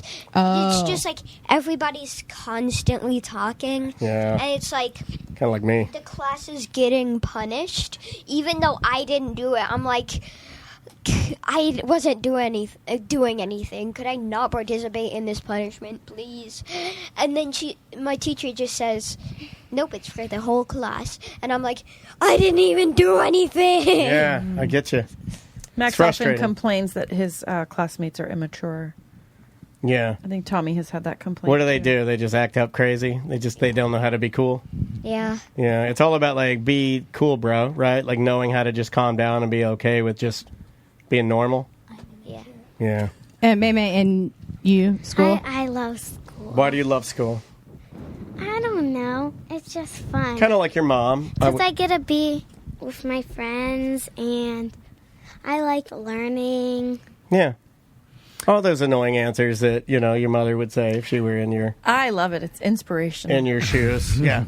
So, is there anything before we leave today you want to tell the audience, the listeners? Some of these listeners have been listening to me and Daniel for 20 years. Yeah. 20 years? Yeah. A lot of people, as much as like this gives me and Tom anxiety, a lot of people saying they very much enjoyed the fact that Hey, I just want to say, you listeners are old. That'll help. You insult them. That's like father, like son. They pay the bills. Yeah. You know what else they are? You know what else they are? They're fat. Old and fat. Old and fat. Old and fat. Thank you, Tommy. Old and fat part, no, but the old part, yes. These are the guys I want to hang out with, to watch anime and yell at fat people. I'm like, get up. Anything you want to say, Tommy, to the listeners? Yeah. They've listened to you guys grow up and stories about you guys being born, and they heard about Tommy was the first one. Yeah, He changed the whole scope, and we had to put on a best of. Mom was pregnant with you, and then our whole experience of... I went to Colorado, and she teased me with a fake alligator thing. Oh, my... Quit bringing that up. It was literally just like a fur thing with googly eyes. It's scary. There's a video of us riding a gondola, and then we had this little furry caterpillar thing on a string. And we kept throwing it at baby Tommy, and then he's screaming. And then we're all Look at how mad it's making it. Keep doing it. Keep doing it. It's making my mom feel worse. I don't feel bad. Tommy says he's traumatized by it, and he's telling our family members. Telling his therapist that I am traumatized by the worm in the gondola. And then our family members, he tells the family. I'm like, quit telling them that. It was a fun game. You were a baby. You were scared by it. It's funny. And you're like, no. You were torturing me for your own enjoyment. Maisie, got anything to say to the listeners? You got a little message of hope, or maybe a Christmas message you'd like to share with everybody? You got to work hard for your goals. Yeah. What are you going to say? What would you say to everybody for 2025, going into the new year? Have a lot of poops. Okay. Yeah, right. Yeah, I like Be that. mature like Maisie and everyone. Well, she just said have a lot of poop, so that Max goes be mature like Maisie. I'm like, all right, I like that. Well, other than the funny language, she's really mature. She's pretty mature. She could do things by herself that honestly I can't. But you will. But you will. You will do it. I know it. Or, you just marry a lady that'll do it for you in the future. That's what I did. I know how to cook eggs and That's make what I did. toast. Yeah. Well, Need help. Guys, thank you for being here. Tommy, Ladies, thank you for being here. Max, Maisie, thank you guys for coming on the We couch love today. you guys. You guys are awesome. We have the best kids. Yeah. You guys are great. Yeah, She says yes. Yeah. And- Do you guys think you're good kids? Yeah. Yeah, I think you are. yeah, you are, and we appreciate you coming on and being comfortable enough to talk a little. Especially This is Tommy. I'm nerve-wracking. going to give Tommy an award. You did it. You did it, buddy. I know it's such a thing. I know it, but you did it. Give me my milkshake. He's over this. He's like, Yeah, Tommy's like, give me my milkshake. I earned it. I am I out. realized it's melting over there. Well, and Maisie made them cookies. So All right. Cook a cookie in that. Cookie and a vanilla milkshake would be delicious. All right. We have something else planned for everybody, too. We will be getting to that in about 25 minutes or Yeah, so. we'll take a break. We'll come back. Me and Daniel will do some voicemails. Yeah. Then Jolly's coming later for the exact opposite of this. And I'll just ask Jolly to say the worst thing you could possibly imagine to balance it out. Yeah. We'll be anyway. right back. MyEternalVitality.com. That's our buddy, Dr. Powers. And if you have some irregularity with your hormones, it could be affecting your sleep. It could be affecting your work. It could be affecting your relationship, your performance in the bedroom. Yeah, Like, your it could energy be level. everything. Yeah, it could be affecting brain fog. Yeah, there's a lots of things, Yeah. hormones, and it being in balance can affect. And 100%. And my wife, Andrea, is here. Yeah. And you have been working with Dr. Powers for how long now? I would say almost 9 months now. And what do you, give us the real. What do you this think? has been like a 2-year journey of trying to find somebody that will actually listen to me and like believe that what I'm experiencing, because I'm only 41. And so it's just trying to find somebody that actually thinks I'm going through the change or in something that, like, and you've had issues though with hormone imbalances or irregularity since since we were dating. But since I've hit 40, it's gotten a little worse, and so finally Dr. Powers was like, "Hey, let's test your blood. Let's go through this." And so we've been working together for 9 months. We have had 3 major check-ins, like blood work, and where he's adjusted the hormones that he's giving me. So he's giving me progesterone, estrogen, and testosterone, and we tweak that like every 3 months based on what is coming back. But I will tell you, in this 9 months, I have noticed a significant change. I even I posted about it in the Side Chicks group, telling my cramps are gone. I was going I'm to say, sorry. That's the one that Maisie. That's the joke. That's the one that Maisie says. Maisie goes, she has less cramps and complains less. I mean, my cramps This were is professional business here. I wasn't going to yell out "ew," but I thought about it in my head. No, and they were debilitating. They were debilitating. I was taking prescription pain medication. We'll put it to you like this. It'd be like if you wanted to, not to get into your business, but imagine if we had tickets to go out to do something, to see a concert, and imagine that your wife now looks at you and says, I don't want to go.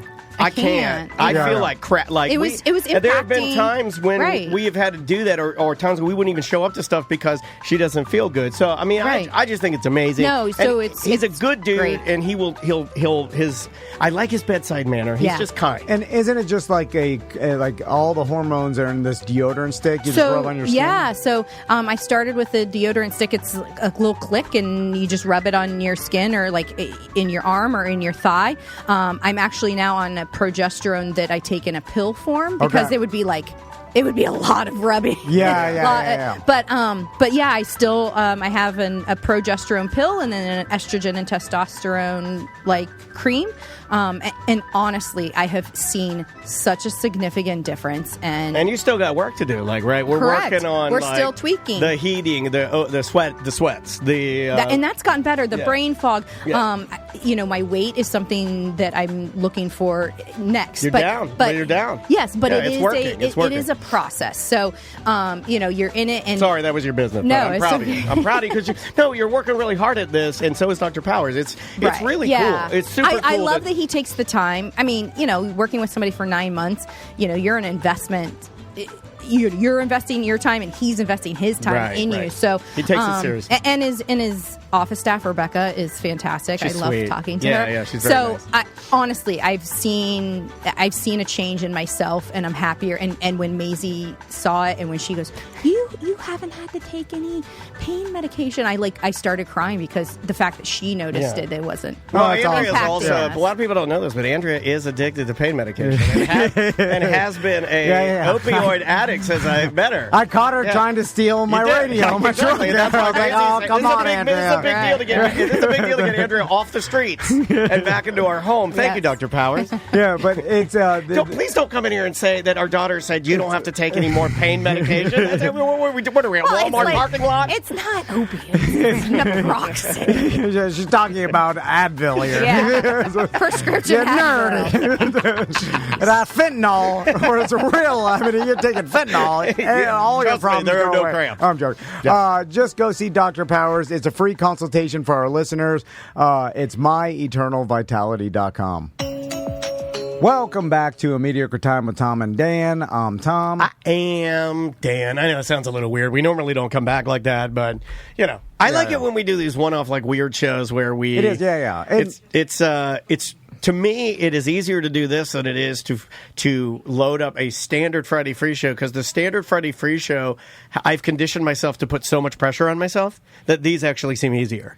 These are hard for me. Yeah, I know. They're weird. Yeah. Because it's super weird. Yeah. And then, anytime it's, I was concerned about if the kids were going to be, clam up and now, and not be able to speak freely. And then, of course, obviously, when you put a mic in front of their face and they're on the camera, and then 9 and 10-year-olds don't expound on a lot of things anyway. You know what I'm saying? You get one-word answers out of them.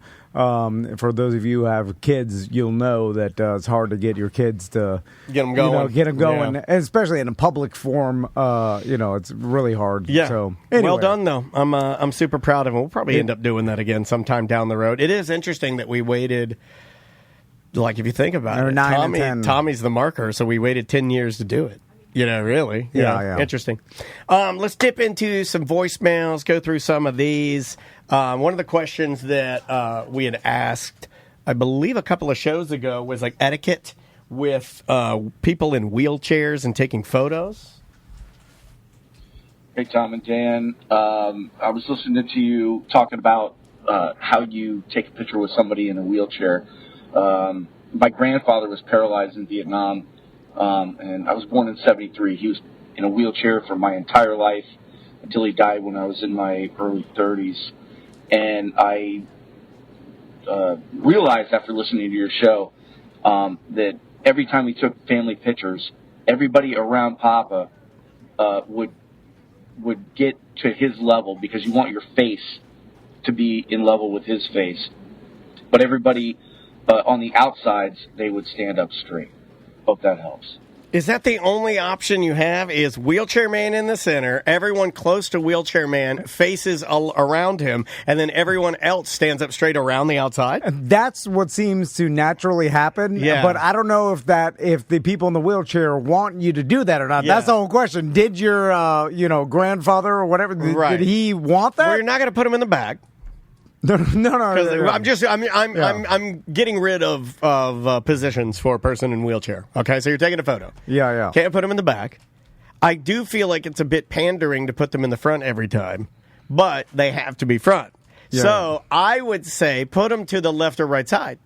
That way you're not doing the traditional. Was that me? Did you hear that? That was me. Okay, I thought that was that was me. I've been doing that a lot lately. And then you put them on the left or right side. What about holding them like they put their arms around two people's necks? Weekend at Bernie's. And you lift them out of the chair and dangle their lower halves. I would accept that. Yeah. The worst, I think we can agree, the worst thing to do is to lift them out of the chair and hold them by their ankles, Suge Knight style. Upside down. You hold them like vanilla. Suge Knight's holding Vanilla Ice out, right? That's the worst thing you can do. So take that one off the table. Yeah. No Suge Knight. So take off them in the back or holding their ankles. That's off the table. How about holding them like a ventriloquist dummy? How about holding them on one? How about holding their anus with one hand, and then draping their legs over your arm? Right? You could do that. What recently, and I forgot what, and I know like Jana Banana and Jason. Oh, I nailed it. Chat room Brock says Uncle had polio as a kid. He was always off on one side with his wife. Yeah, I think that's the most acceptable. Put him on the side so you're not pandering.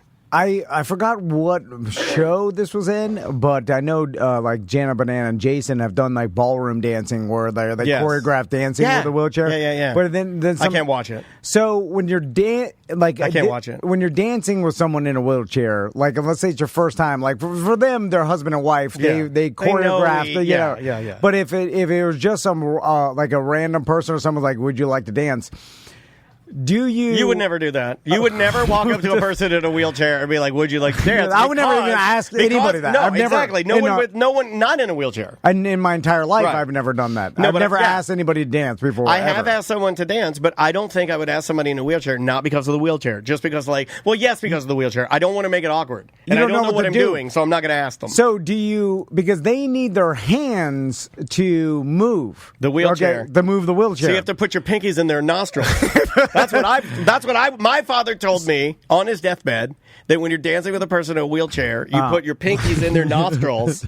It's like the thing that they do on. Have you seen the thing now where it's like put your hands here or put your pinkies here, and you put your pinkies on your phone, and then a hamster looks like he's holding your pinkies and you're swinging him around the world. Have you seen that? What is that? Okay, so like on Instagram and TikTok, there'll be like a hamster with his hands out, and it'll say put your pinkies here on his hands, and you put your pinkies on it, and then the hamster starts looking like you're swinging him around with like you love him, and you're swinging him around the world. Never mind. Okay. Yeah, look for that. Okay. Look for that. It's fun. But yeah, I don't. And then you grab the back handles of the wheelchair, and then you move them. I think I actually manner. Believe you hold their shoulders. All jokes aside, hold the shoulders, and then they move, and they'll which can move get with dicey. you. I guess you could hold their nipples, which would be hold their legs. Maybe Crystal knows. Crystal, do you know how you dance with a person in a wheelchair? Do you want to jump in? You want to jump on this? No. Yeah. What happened? I'll turn your mic on. Hold on. Okay. Yeah, your mic's on. Yeah.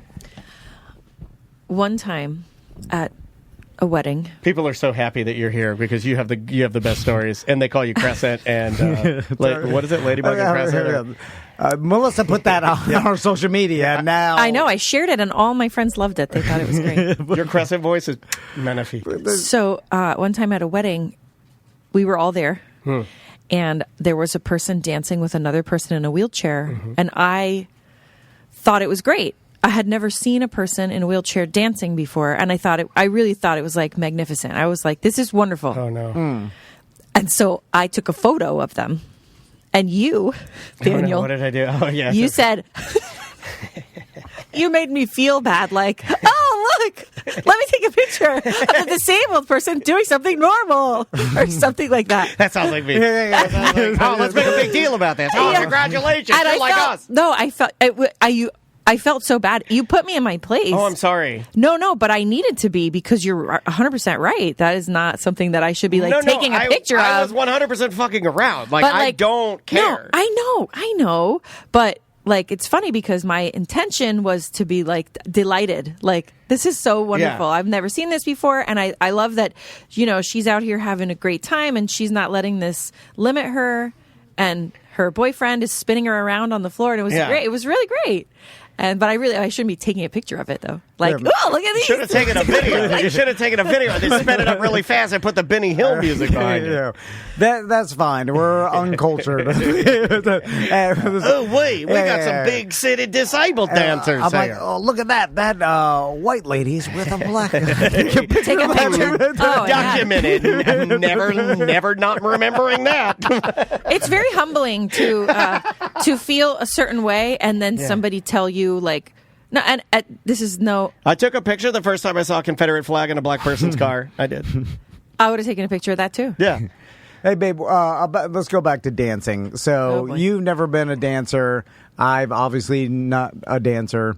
I want to be. Oh, I wrote down I was going to ask my sons why they call me Stiff Man. But anyway, so if I ever learned to, how good would it be for you if I secretly, let's say, instead of running, I took ballroom dancing classes every day, and then finally you went up to the old Fred Astaire dance studio, right near our house. Too. Yeah, there is one in Maitland. You could run right by that. I used to date a girl who was taking dance lessons there in Maitland. I caught her cheating on me there. in the parking lot.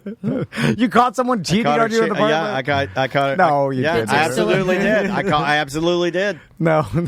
Yeah, I saw him in the car right after dance. It was with her partner. It gets too spicy in there. They start lambadaing around sweating together. Yeah, and they're Legs in there. are Yeah, and I'm like, what the hell are you doing? I challenged him. So I just want to know how much this would get me if I did learn ballroom dancing, like for, let's say, 6 months. Why don't you just try regular dancing instead of If ballroom you dancing? approached me and you were like ballroom, like you were going to ballroom dance with me, yeah, I would be horrified. And I would never. It would be so embarrassing. Would you be like, get away from me, you idiot? Yeah. Well, that's why I don't do it then. Ballroom dance. I don't want to ballroom Well, dance. what else is? I don't know. Actually, I wouldn't mind ballroom dancing if I also knew how to do it, but I don't know how to do that. I mean, I see. I don't know. It's too late now. Here's the thing. No, it's too late. It's just I long for what never was. Whoa! But I'm not asking. I know you're not going to become a dancer, and that's okay. What is something small that he could become, other than me? Thoughtful. Because I would be disgusted. Okay. The thoughtful. Has he ever? When's the last time he was thoughtful? Why does it turn into this? It's a reverse gripes because the boys are here. I don't know. I don't really think you're thoughtful. Okay. But he's very helpful, and he does a lot of work. He and does. there's a lot of value and credit that he deserves. Endlessly strong. Like just, But I mean, getting up and doing working. the kids' breakfast in the mornings so I can sleep in an extra 30 minutes is amazing. Pretty awesome. And I have no complaints. But if you asked me what I would change, I would say maybe more thoughtful. All I could think about is my son screwed up because they're like, you should play with this more. I'm like, all right. Because now you're going to do it. Now I'm going to be like, that's what you said on the show. And every day I get home from work and it's going to be 2 straight hours of playing. It is interesting to see the perspective, perspective on things, because you're not working out all the time at all. No, I know. 20 minutes a day when they're playing video games. The moments that stick out into their mind are these particular moments, and they're like, well, this is happening all the time. It reminds me of the beer thing, because he wasn't doing a lot of that, but they were like, you drink beer all the time. Right, they're like, my dad loves beer. Yeah, I was like, this guy doesn't drink beer. No. How much beer do you think I drink? How much beer does your dad drink, guys? Okay, we had a conflicting. Maisie, are you there? Or is it she left? Maisie will straight up tell you. Maisie's like, I buy beer for my dad. Yeah, he literally doesn't drink beer. It's funny. Or they say that I'm always cleaning. I'm literally not always cleaning. That's why the house is always a mess. But this isn't a slight, but the cleaning and the beer, I haven't seen him drink a beer or you clean, and know, or him talk about that. It's not a thing. I don't clean. I cook. It's I'm a like cook. they remember the times where you said, like, I can't right now. Right. But they don't remember. It's kind of like, hold on here. It's like a negative comment on It's kind of like you. You never remember the good stuff. The yeses. You only remember the no's. I can't right now. Okay. You know what I'm saying? So you're like, well, this never happens. But actually, it does a lot. But you just never remember the times where it does. You know what I'm saying? So like the kids, when they need something, or they need me to make them something, or they need me to play with them, or whatever. They don't like remember. It doesn't stick with them the times that I said, yeah, let's do that. They only remember the times I said, no, I can't right now. Same with you. But you don't. Do you act like a baby when she says no? Oh yeah. Does he act like a baby? Because it is one of the things that I know he doesn't do. Like, I am more emotional, so I am more apt to act like a baby, right? Or silent treat. I'm more that guy, right? But I do wonder sometimes, because in the throes of desperation, if he is going to be a little babyish. It's like a little harumph. Yeah, you harump a little. I do too. And then it's like, other people do this. I don't know why it's such a big deal. You're normal. And then does he do like sometimes, I used to, what I would throw out there? I throw out there, well, I guess we're just goddamn Ruby. Throw out one of those. Put your sleep mask on, mad. All right. I got to go cook a turkey. Okay. Hey, what's that mean? I got to actually go cook a turkey. I have a turkey on sous vide right now. Weird. Oh, that's going to be delicious. Weird for a vegetarian to do that. But I had your turkey 2 years ago or something. It was really good. I don't remember. It was Christmas last year. Whatever. It was really good. You did a very nice job with that. Did the fire department come that year? Was that last year? We did have a fire department come, but the food was good. I did tell you, just order it, make it easier on yourself. That's what I did. But you told me after I already bought the turkey, and every year I say I should just buy a prepared one so I don't have to do this, because touching it is I was going to ask you. Almost That can't faint. be your thing. Yeah. No. My You mom don't- came over and she did it for me. She cut the neck out of it, and Yeah. she took it with her And to the cook and for the neck- gravy. Or your the neck- mom's a My real mom's woman. vegan. Yeah, but the neck yeah. looks like a straight up like a ding dong. It looks like a long ding dong. I'll ask Crystal's mom to help me lift stuff. Yeah. She's a powerful lady. Mowing her yard. Yeah. Anyway. I mean, anybody all that can baby. handle those dinosaurs, you got a whole house of dinosaur birds. Yeah. All I'll right, see you baby. guys later. I'll see you. Merry, happy Thanksgiving. Yeah. Love you. all the stuff. Be good. Have fun. All right, babe. I'll see you later. Do you want me to continue with voicemails? We can. Yeah, we let's can just do keep it. going. This is fun. I like that. This is very old school Tom and Dan. This is from BDM Mike and Kylie. I think they got this wrong. Tom, Dan, BDM Kylie. BDM Mike. Listening to Monday's ACT, and Ross is talking about how to freezer French fries, know if they're extra crispy or not. And I have a theory. I don't know if I'm 100% right on this, but I think it's because they use like thinner French fries, so it takes less time to cook in the oven, meaning it's going to be like a crispier, crunchier French fry compared to like a thicker potato fry. I mean, that makes sense to me. Dunkin' Donuts have the best crowns. BDM fries. They do. Love you guys. Bye. Oh man, you're way off on everything. I think Dunkin' Donuts crowns are horrible. Yeah, they are. They're soggy. They're terrible. But I don't think that the potato fries in the frozen bags are thinner. I think that they are either pre-fried, blanched somehow, or that they have a starch coating on the exterior of them. No different than when you would put like baking soda or baking powder in wings that you put in the oven, and the baking powder that you put on the wings will, if you coat them in it, will crisp them up like you fried them. Sort of. All right. Not really like fried, but it gets close. I think they put a starch on it to make them fry, but I could be wrong. But it also, it does make sense that the thinner fries are, or anything, the crispier it's going to be, right? Tom, Dan, sorry. Oh my BDM God, Kylie. it's happening. Stop. Got some thick potato wedges. Is Do you have a kind you meaty. like? Yeah, but you know me. Yeah, I you don't eat care. whatever. Yeah, Whatever. I do know you. You absolutely. Yeah, I have no preference. You do not care. Let's go with this. Is a really good one here. What's up, guys? Ben with a Y here. Wanted to thank you guys for a badass beer fest and another fun day of sofas and suds. I went into West End to use the restroom during one of the breaks in the couch races, and this older lady, probably in her late 50s, maybe early 60s, was a few spots ahead of me in line talking to her friend. She said those two guys on stage are hilarious. They are my favorite part. So she didn't even know you, but thoroughly enjoyed your commentary. So anyway, hey, love you guys. Talk to you later. Bye. Here's my favorite part about that. Then if you would have said, "Oh, they do a show together every day, Monday through Friday," you on can the give radio, them money, or they do a longer version. There's literally 10,000 hours of their content on the free app, and they're like, "I'll just listen to them once a year." They'll go. These guys are hilarious. I come to this event for them. My favorite would be you can listen to them. My favorite would be you have to look at my frame. You have to look at my camera frame to do this. Like to start telling me about it, and I'm the guy. So I'm like, hey, I love those two guys that are on stage. Oh yeah, well they do a show together. That what? Oh, that was me. That was me just walking away. That was me just walking away. I've seen people do that where it's like, "Hey, you know," and they're no, I'm not. I'm not even interested in what you have to say after that. Let's go with this one right here. All right. Are the kids gone? Not yet, but we're walking out. Okay, all right. Because this one's vulgar, and I don't want to play. Oh yeah, sorry. They're the only ones that have ever played that. There's a lot of blood in that, guys. Get your fill. Get your fill. Chop the heads off. Do you want me to bring that home? Yeah, bring it home. That's easy. Yeah, you guys just got. You know what? You guys are great today. Uncle Danny's giving you that gaming system.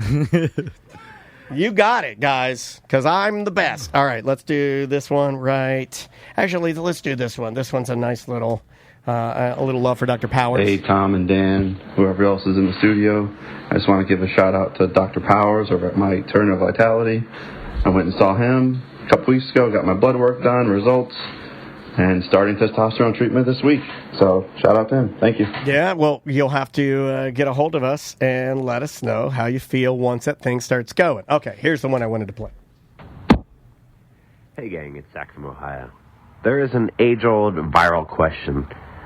Would you rather fuck a goat and nobody knows or thinks that you fucked the goat? Or would you rather not fuck a goat, but everybody thinks that you did fuck the goat? That's so easy. That's absolutely the easiest question. Yeah, I'd rather fuck the goat and no one know I fucked. That's easy. Yeah. Because if you think about what the actual act is and what the consequences of everybody knowing you did that act, the consequences are worse than the actual act. Yes. You didn't say fuck the goat to death or anything, right? Like, I'm not killing you. Yeah. You know? Goats are pretty tough. Yeah. You ever seen them? They eat a beer can. Yeah, they will. It's impressive. In fact, they'll probably eat a beer can while you're fucking it. Probably with no idea. Yeah, like no idea you're even fucking it. Yeah. You ever seen, like, the videos of the crocodiles? Like, they will get, a goat-like animal, whether whether it be some sort of like wildebeest or something. Yeah, I think you're right, like a wildebeest. It'll be dying because the crocodile's eating it, and it'll have a blank expression on its face. You know what I'm saying? Like, it's. I think it can take. It can take a lot. Yeah. Sometimes it. Is barely and sometimes they even get cares. away. Sometimes the crocodile, whatever, tire out and then back into the water, and then it gets up all bloody and like keeps going. Just go off. Keeps going. Tough as hell. Yeah. Let's try this one right here. Here we go. I got a totally crass question. It's a 9-year-old kind of teenage humor question, but of all the bodily functions that you have, of things like sneezing, cracking your knuckles, blowing a snot rocket, etc., all that sort of stuff, is in the draft pick of all those things, is farting a top 10 pick? I'll take my answer off the air. Thank you. Yeah. About doing the crassest thing? It's not the crassest, but I mean, farts are up there, right? Like, as far as like farting in public is not still very much frowned upon, right?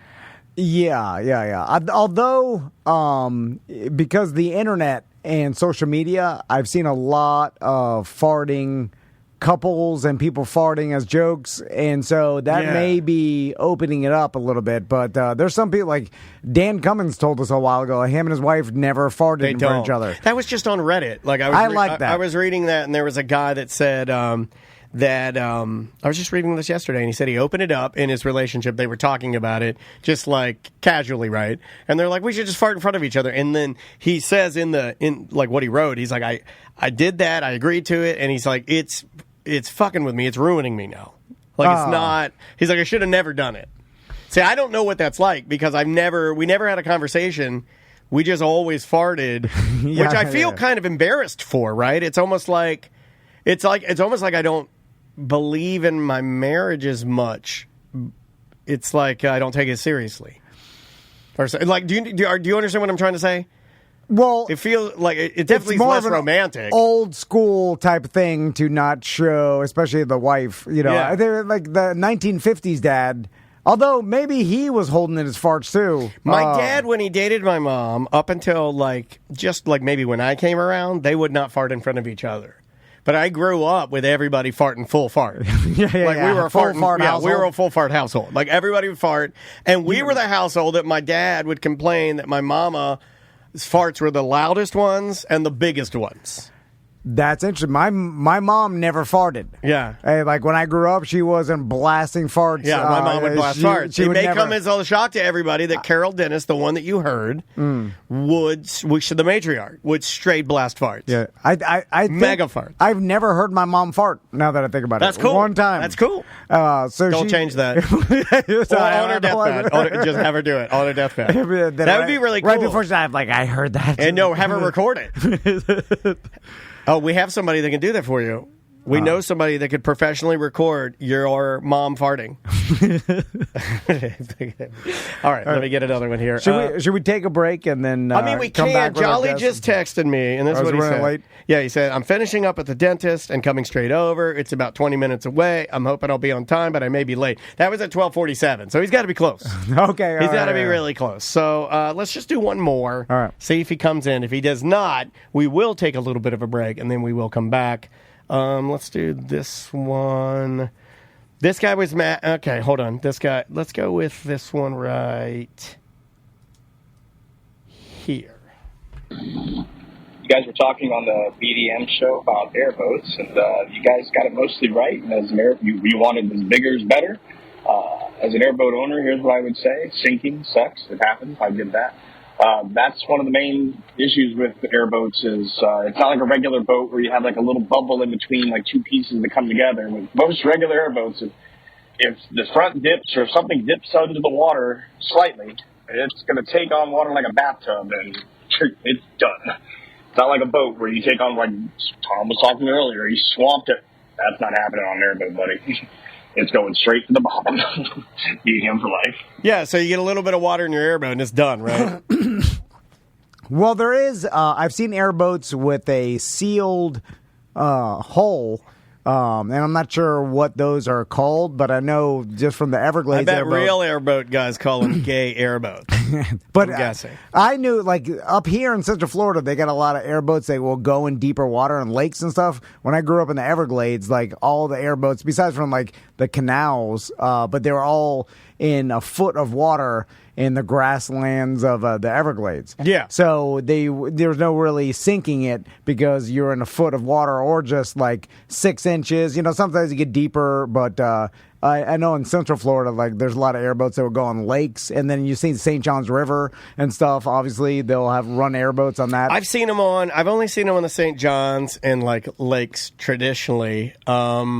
I've only ridden in one, the big one, at the River Ranch. Yeah. I've never been in a little one. I'd love to ride in a little one just to see what it's like. I remember one time when it was after my dad died. I was like 13 maybe, or maybe 12, and my pop-up took us out.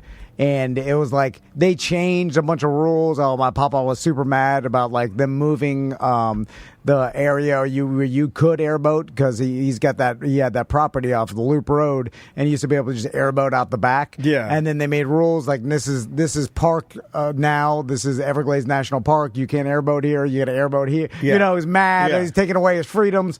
And then so he went out in a different place, and it was me, my mom, and my, I believe, sister and brother there too.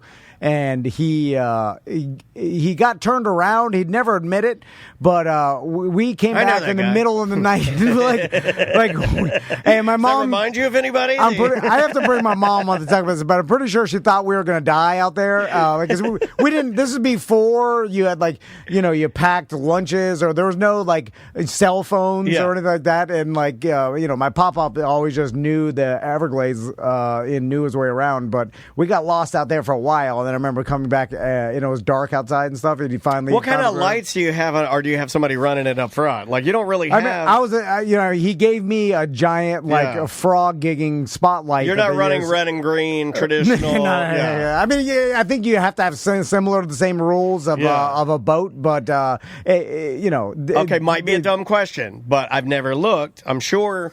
Well, I'm not sure. Our guest is here. Yeah, he's going to use the restroom first, I think. Are there luxury airboats? Are there guys that build airboats that are like, oh, buddy, this is the I've never seen best airboat? Because most airboats I see look like choppers, where the guy that driving the airboat put the engine in it and engineered it himself. It looks more like a labor of love, less of like hey, I bought this. To my knowledge, I don't think there has to be some manufacturer out there, but I've never seen it. Like, there's no brand of an airboat. There may be a motor, like I said, and maybe a hull you buy. Right. I remember my dad and his friend. They're truly fascinating to me, dude. They are truly fascinating to me because they're all kind of handmade, or at least back in the day they were. And I know, and they just go, it's like the aftermarket is like usually you're buying the whole and you're putting your own engine or whatever. But I don't know if there's a manufacturer that sells them, but I've never seen a brand name airboat. Yeah, I'm just wondering, you'd think that somebody would get it and be like, hey, I could probably make these really cheap. It's so rare, and there's so little places you can ride them that, it's not that popular of a thing to own. And then you see the guys that have you seen the guy that he made the airboat, and then he put it on like this thing so he can drive it up, and it's got like a trailer so he can he could turn on the power and like it'll go in a straight line, like he can drive it on wheels. He's like screwing around. Oh, yeah. Yeah, they do all kinds of silly stuff with them. And you can just drive it on the grass, you know, like it'll. Oh yeah, but this guy put wheels on his. So, Okay, yeah. It was like, that's so stupid, you know. All right, let's take a break. When we come back, Jolly's here. We'll talk to Jolly. Yes, I'm gonna go ahead and put in the second set of. Oh, he's here. Have a seat, buddy. I'm gonna play this song right here. This is a brand new Christmas song from Carr. So enjoy this. This is called "Hope Your Christmas Blows." I think you're going to like this. We'll be right back with more A Mediocre Time with Tom and Dan momentarily. 1-844-TOMNDAN, show at tomanddan.com for last-minute emails. Shake me like a snow globe, baby. You drop and break me in that drop. You know, we have a bunch of great advertisers with the show, and we've got some really small business advertisers that are great local small businesses. Yeah, little specialty small businesses that can really help you out. Let me read you something from Reddit. Yep. This is from, well, I won't say their name. Bucket Brigade is so worth it. Just used Bucket Brigade today to clean out my condo after a move, and man, these guys were great. Quick, professional, would recommend to anyone needing to get rid of unwanted junk. There you go. Yep, bucketbrigadejunk.com. If you're in the Claremont area or West Orlando, they'll really go anywhere depending on the job, obviously. Yeah. But put them in your phone, and if you do need junk removed, you know, you don't have to get your buddy with a pickup truck. No. They'll come to your house. It's a good way to lose a buddy. Yeah. Right? I mean, yard cleanup, junk removal, garbage disposal, trash hauling, appliance, furniture removal, all that stuff, like the condo, the guy that you just heard about. Yeah. Residential, commercial junk removal. They can do it on. Just call them and see if they can do it. Yep, 407-259-0242. Also, $20 off if you mention Tom and Dan. If you got a hoarder house you're dealing with, this is perfect because Bucket Brigade will come and do that. Fireman owned and operated. Also, there's another small business here in Central Florida, Viking Lock Services. Yeah, man. It's VikingLocks.com. If you are locked out of your vehicle, don't bother with the call centers and just monkeying around.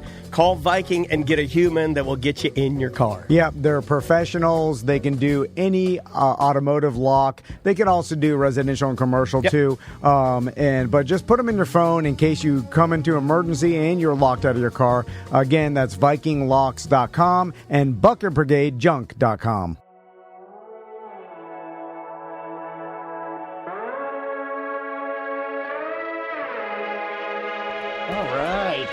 Welcome back, everybody, to A Mediocre Time with Tom and Dan. I am Dan. I'm Tom. We've got our buddy David Jolly here. Hey. How you doing, David? Oh, I got him. Hold on, I got the camera. Oh, my God. Everything's fucked up, Jolly. Hold on. Let me it's all good. Oh, my God. You're not That's the even wrong on camera. I'm just invisible. Boom. You should have kept me invisible. There it is. Invisible Jolly. Hey, Mama, we made it. Ladies and gentlemen, fresh from, did you come straight from Austin? Nah, I just came from Atlanta. You were on the Sunday, road. Yeah. You did a show there, right? The Killers that Killed Tony. Like, we did Charlotte, then we did Atlanta, the Cobb Theater, then I just came over here. So I had a couple of days off, you know. Doing theaters with the Killers of Kill Tony. It is our very good friend, now nationally touring comedian. I guess you can say that now. Hell yeah, we can say it. David Jolly. You should be very proud of that, dude. Oh, thank you. I used to lie all the time and I say nationally touring, but it was more like D-Land and Sanford. It's national to somebody. You know what's funny, too, is that, like, you are doing theaters. This ain't you're not doing clubs. You know, this is a big show, If right? you said DeLand and Miami, you could kind of call it international. That's true. Because there's a lot of Spanish people. He knows. Yeah, I don't mind getting canceled. I've been trying to get canceled since I started. You're right. There is no, it's funny because they I know, cancel. I still see you dancing with he still does the disabled people videos on TikTok. Yeah, Oh, you better believe it. They need somebody to represent them. Well, I still hear people say sometimes like, "Oh, you gotta," like they're bitching about like the culture and you can't say jokes. You'll get That's canceled. not true. And I'm like, that's not a thing. Well, if you work for CBS, maybe, but if you work on your own, then no one's canceling anybody. Well, like no one's getting canceled. Well, that's a perfect segue. Let's talk. Exactly. I mean, that's an excellent segue. Let's talk about that. I mean, the hell are you talking about? Massive elephant in the room. You're closer to that area of comedians and people, that Austin and group. You you're a regular at the mothership, right? Yeah. Yeah, and you can you can go on there and you do what shows do you do at mothership? Well, I mean, it all varies. There's a bunch of different shows. You got the showcases, then you got headliner shows, my availability. It depends on my availability. I had 2 days available for this week, which is I fly back Friday, so I got Saturday and Sunday. They put me on spots. But during the week, you might have a Brian Holtzman and Friends. I always do those. Those shows be crazy. That guy, he looks cool. He looks cool as hell. He the greatest human being alive. He keeping real comedy alive. Yeah, like good old rape jokes. Good old rape jokes. Classics. Well, not even in a negative. Yeah, form. Positive rape joke. That's correct. I am pro positive rape jokes. It's just jokes. Yeah, it's just jokes, which is kind of what I think most people from, I would say your side in comedian land. Let's call it comedian land. In comedian land. With you, your friends, everything that was happening, Tony Hinchcliffe, he goes up and he does the Republican, that big Madison Square Garden event. Yeah. And everybody's like, this guy. And then, so from your eyes, was it as big of a deal as it was to those of us that were just reading it on social media? If you know Tony, you know what I mean? If you look at a joke, it's never just, it's deeper than that. For one, Puerto Rico really is they got a trash problem. He thought everybody in the world knew that. You know what I mean? Yeah. He thought everybody knew that. Doubling down. Yeah, you know what I'm saying? I'm going to blame you for not knowing. Well, Puerto Rico really is a trash island. No, I didn't say that. Here's the science. It's a real thing, though. It's they got a problem. Yeah. I don't know the name of it because I didn't know. Regardless, I don't think a lot of people didn't really know but the whole idea that he's telling a joke. I never went that far. I looked at it and I go, oh man, they got Tony Hinchcliffe there. He's gonna fuck some shit up. Yeah, who thought that? Who in fact, it would be the same way I would feel if Tom said, hey, did you see Jolly's at the Republican appearance at Madison Square Garden? I'm like, oh God, he's gonna do midget jokes. I would be like, that's gonna be really fucking bad because I've seen his set. Yeah, I know he goes really hard. I like midgets. I know you do. I've been trying to rent one or at least purchase it. That's what you're going to get. They like trash, too. I know where they should go. Jolly, I'm curious to what you're doing for Thanksgiving. It was the environment, somebody says in the chat room. 100%. Yeah. 100%. I'm going to my mom's house and my son here. My son was staying with me in Texas for the last 7 months. But oh, really? Yeah. How old's your son? He 19. Okay. Wow. He goes to school in Daytona, but he was going online, so he going back. Well, he back in Florida now, so he'll be back in Daytona coming up next school year. But I just been chilling. No, but the Tony thing it was funny because it's he gave it to everybody, black people, white people, Spanish people. But that's what y'all picked out of anything. He roasts for a living. Right. You know what I mean? Well, that was kind of like my take. I don't really know him. I know you guys know him. Spend a ton of time with him. I know to a lot of people, he's been instrumental and helpful to people's careers. I'm not here to debate that. I'm just saying it's cool. It's interesting to me to look at it from somebody that's obviously a lot closer to the situation than I am of how he even took it. And was there any negative things that happened to him that you saw or any sort of, was he worried about this hurting his career in any way? He didn't want nobody to take it the wrong way. He just, everybody that's a comedian tries to, we don't want to be told what to do. It's a fucking joke. I mean, I'm sorry, I mean to curse. You can say that. You can curse. This is the show. Okay. Yeah. Well, I picked that up when I was winging the M word around. Oh, okay. It's a goddamn, it's a joke. Yeah. What happened to people being able to say what they want to? Remember Archie Bunker? That was a good time in America. Yeah. That was a good time because people can just say what they want to. Nobody was ass hurt. Not that good for your, but we had for your race. But you know who we had to counter that? And they used to go head to head? George Jefferson. Yeah. So, it was this is the white man point of view, this is the black man. One of my live together. One of my dad's favorite episodes of All in the Family is when Sammy Davis Jr. is on there and somebody paints a swastika on his door. Oh, yeah, because he was Jewish. Yeah. Do you remember that episode?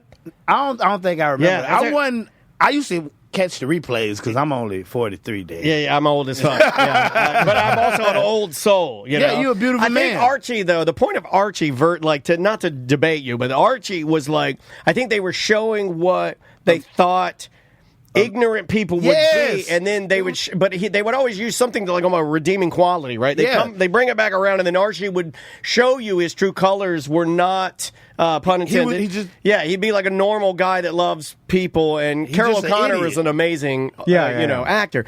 The Hinchcliffe thing, I think, just gets more heat because it's like you're there, you know that these people like that, and you said that thing, so that's what it is.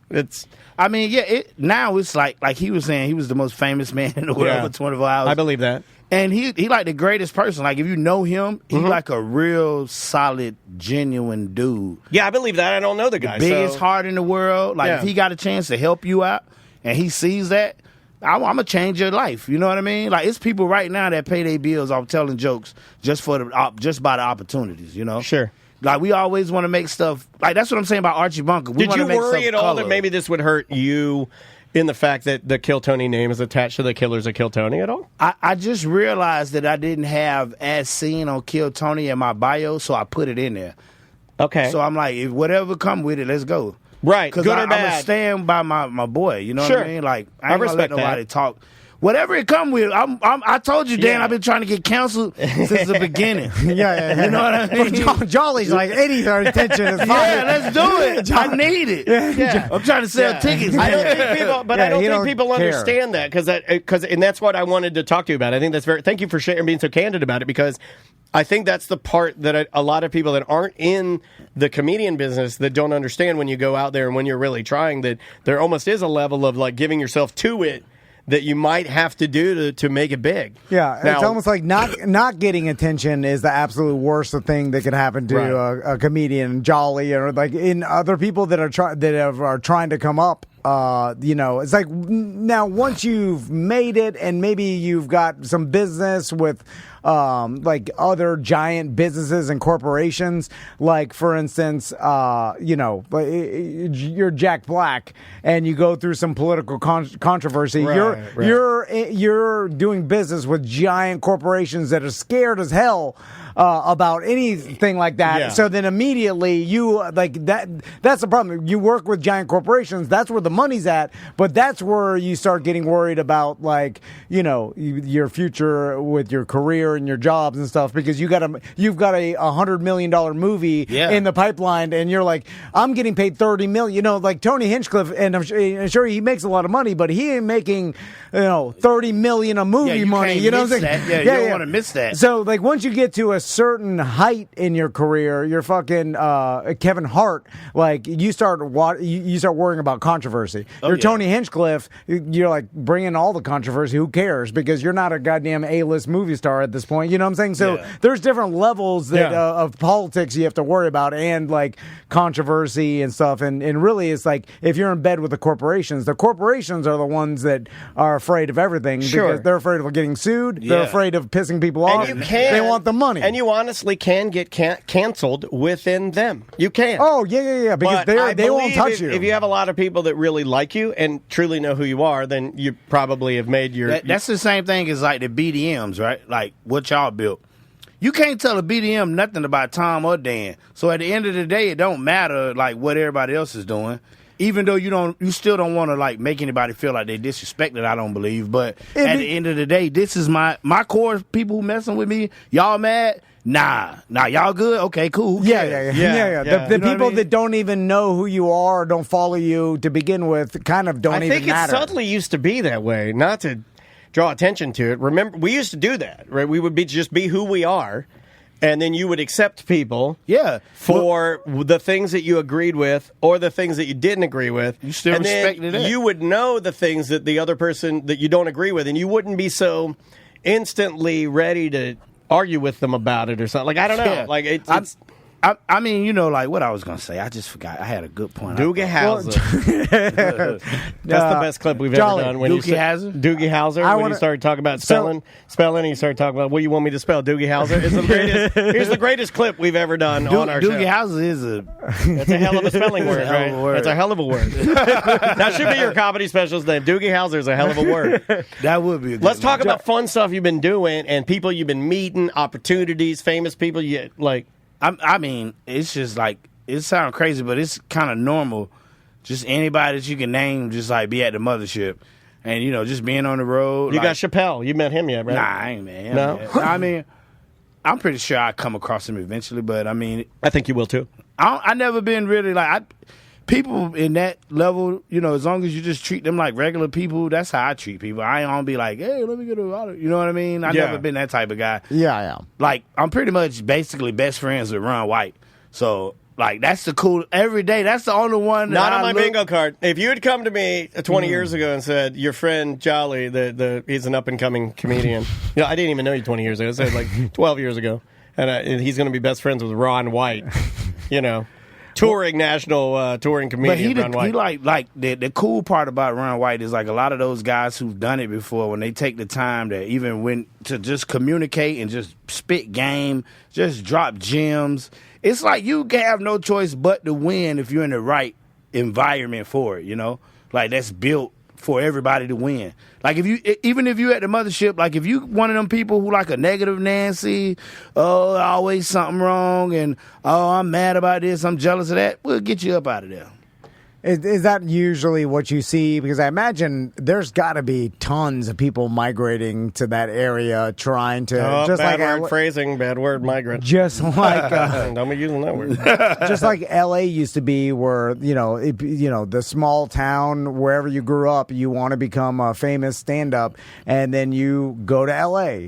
They used to go to New York, and then now you go to Austin. Yeah. And you go and you try to you show up the mothership and you try to get a door job. What's the Orlando count at now there? Like it's a lot of Orlando comics, but a lot of the Orlando comics moving up, like in the Austin comedy scene, getting bigger shows, better opportunities.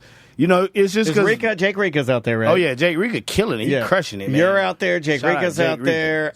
Shout out to Jake Rika. Super funny guy. Hell yeah. Heather Shaw, she out there? Nah, she live in like Kentucky and got married or some. Okay. Turned into like a Mormon or some shit. Yeah. She likes that ass. Yeah, she does. What's the worst thing you could do as a comic that good question. You show up at the mothership, you ask them because I imagine there's a lot of comics that do that, and then how do you get blackballed, or is it causing drama or being pain in the ass to be around? If you the thing about it is, some stuff they ain't got to say. Like if you know that you coming over here, you just a dick.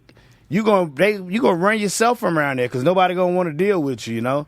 You can't necessarily say, hey, you're banned, but no one's going to give you opportunities. Well, if you funny is funny. But who wants to be around a bad person? Would you give a person that's like always negative? I don't even want to be around you. Yeah, I'm right here. Very negative. Very negative. Nah, get out of here. Always negative. So, John, I'm curious to. So you said you're doing Thanksgiving dinner with your mom. Have you had a tradition in the Jolly family of what you did every year for Thanksgiving, or is it always different every time? Nah, we just my uncles and my aunts and all of them come around. We laugh and shoot the bobo, and we just. I thought bobo was poop in black lingo. No, shoot the.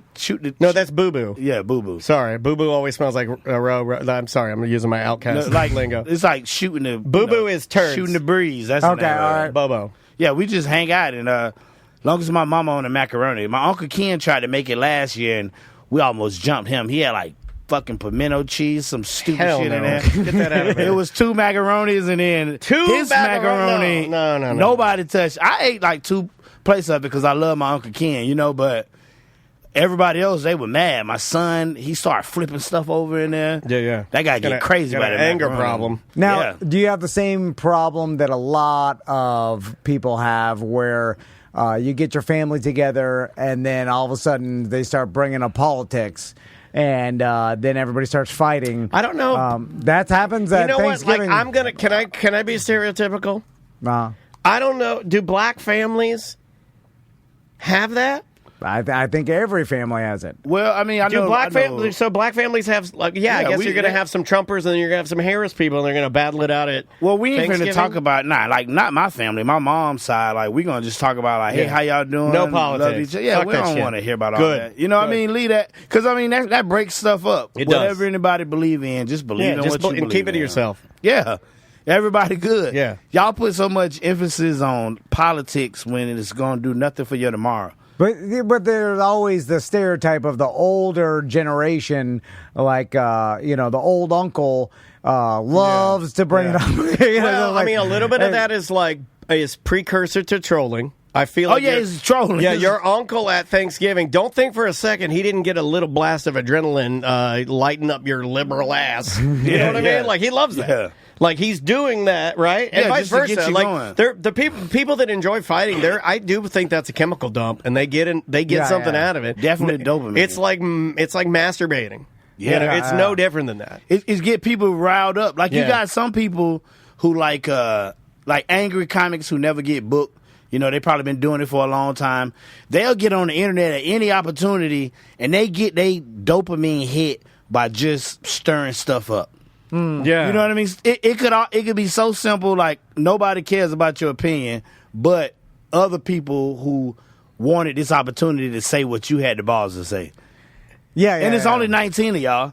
It's not going to make a difference. Well, honestly, I mean, you could make the analogy they're doing kind of what Hinchcliffe did, and just on a smaller scale, where it's like you need attention, so you're going to, not that Hinchcliffe needs attention, but he knew that by telling those jokes. He actually didn't. He didn't? Nah. He didn't think that it was going to blow up his big. You got to hear his new hour that he working on. He'll tell a lot about it. But it's like he was saying, like, he didn't think of it was a big idea. It's just a throwaway joke. You know what I mean? Like, you got me. I'm a comedian.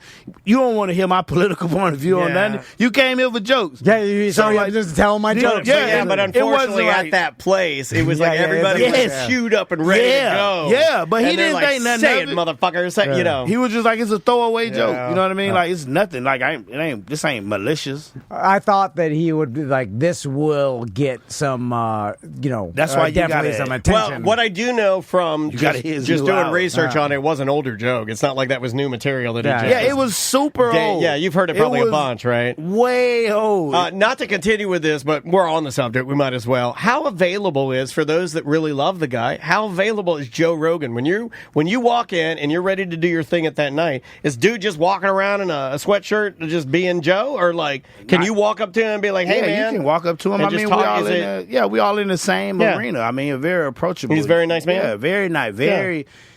To be in a position he's in, you would think he'd have an ego, but I've seen nothing egotistical towards that man. You know, if you got something to say, then I mean, he got security with him. He's one of the most powerful men in the world. That is what I wondered. Yeah, does he? He has guys with him. His security, at the mothership, when you go in the mothership, you family.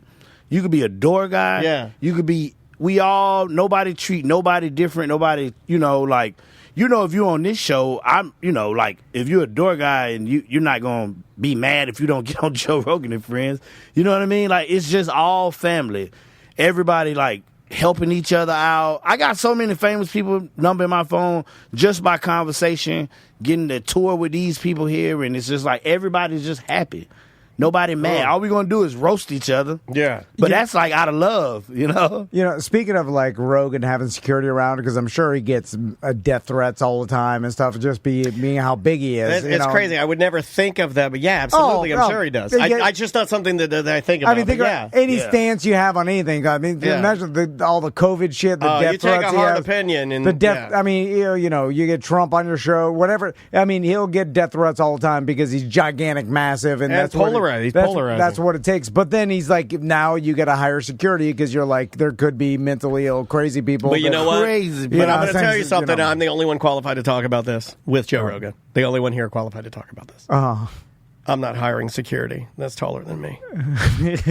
No? Everybody got to be the same height? Everybody's got to be shorter than me. His security... My security has to be shorter than me. Not that many options. I said what I said. His security, though, like, I want them shorter just than me. Nice, solid-looking guys. No. They're not humongous. They gotta be little. I gotta find little black guys. I want little. Could you find me 2 black guys my size? Yes. Smaller than me. My homeboy, Little Willie. I need Little Willie. I'm gonna need Little Willie. You know Little Willie used to come in here all the time. I don't know Little. I know Little Willie. Yeah, he'd have been in here for a bunch of episodes with me, Rug, and Willie. Will he be my bodyguard? Yeah, he will. All right. Who else am I got? You got Little Willie. How tall is he?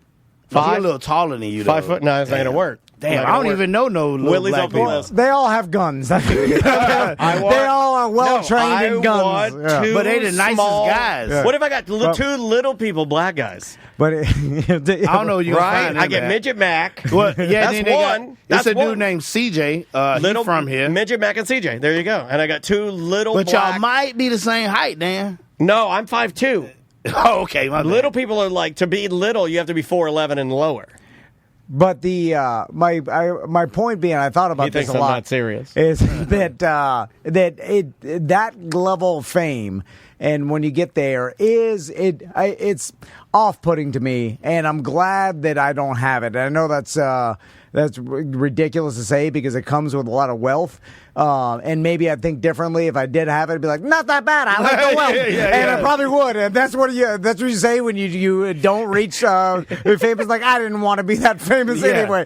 But it really I've been doing a lot of that the last couple of years. It doesn't sit well with me, and I almost pity someone that's so famous you can't do anything anymore, and you can't even be open as much as you want to. Like this show, like to talk about your life. We had our family on the show. You know what I'm saying? And I feel like if you had the level of fame, you're getting death threats all the time, that you wouldn't be open to having your family on your show or whatever. Like even because you're just in the back of your mind, you're like, God, I'm constantly being bombarded with these threats from crazy people, and then it's like I don't want to deal with that, and I never. I don't have to ever deal with that. So. Like we don't talk about nothing like that there. If it ain't happy, ain't nobody talking about it. Like however somebody else handle their business outside of that, I guess, he keep it professional, so it must not be affecting him. But yeah, I would have security if I was at that level, like you have to.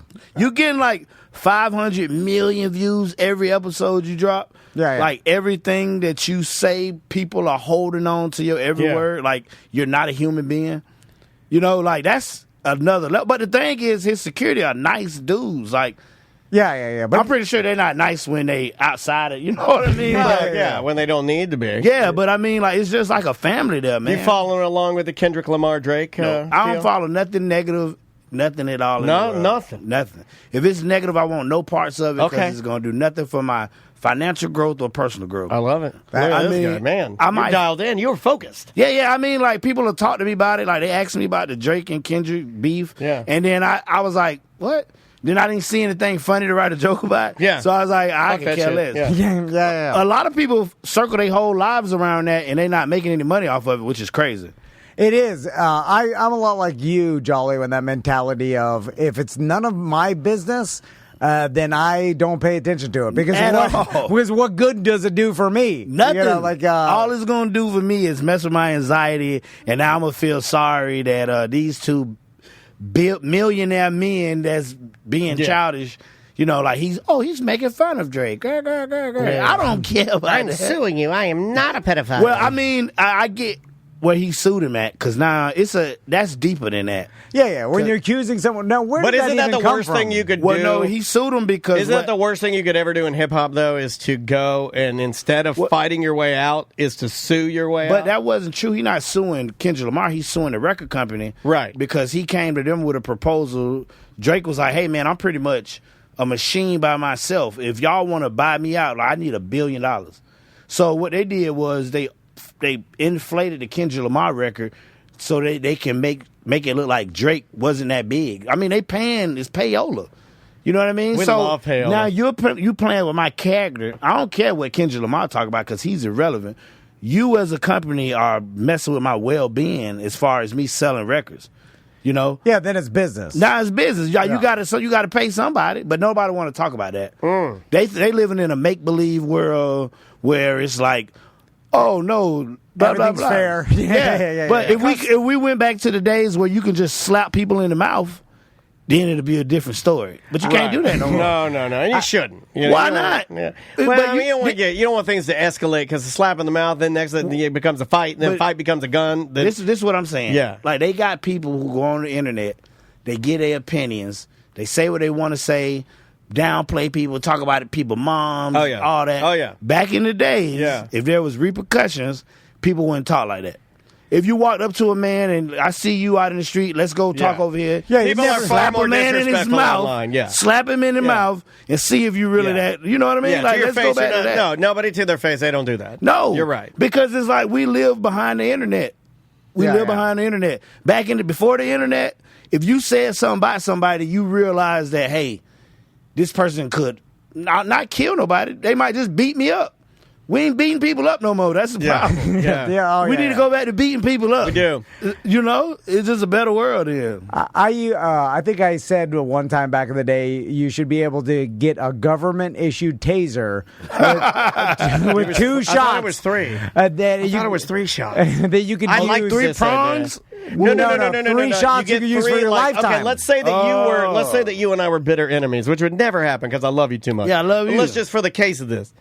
And then it comes around January 1st, and then I check my mailbox, and in the mailbox I get a taser, government issued. Yeah. It's loaded with 3 cartridges, and there's a note in there. It says, "Dear Dan, you are allowed to use these 3 tasing cartridges on 3 people of your choosing." Yeah, we have to write anyone you want. Anybody. No baby. No baby. No baby. People would. What about old people? Old people. Like that's really the most old, they fun. can That's the poop most their fun. pants? Yeah, they shit their pants. That's the most Whoa. fun. That's the most fun. They could die. Yeah, an old lady will empty her whole bladder under the street.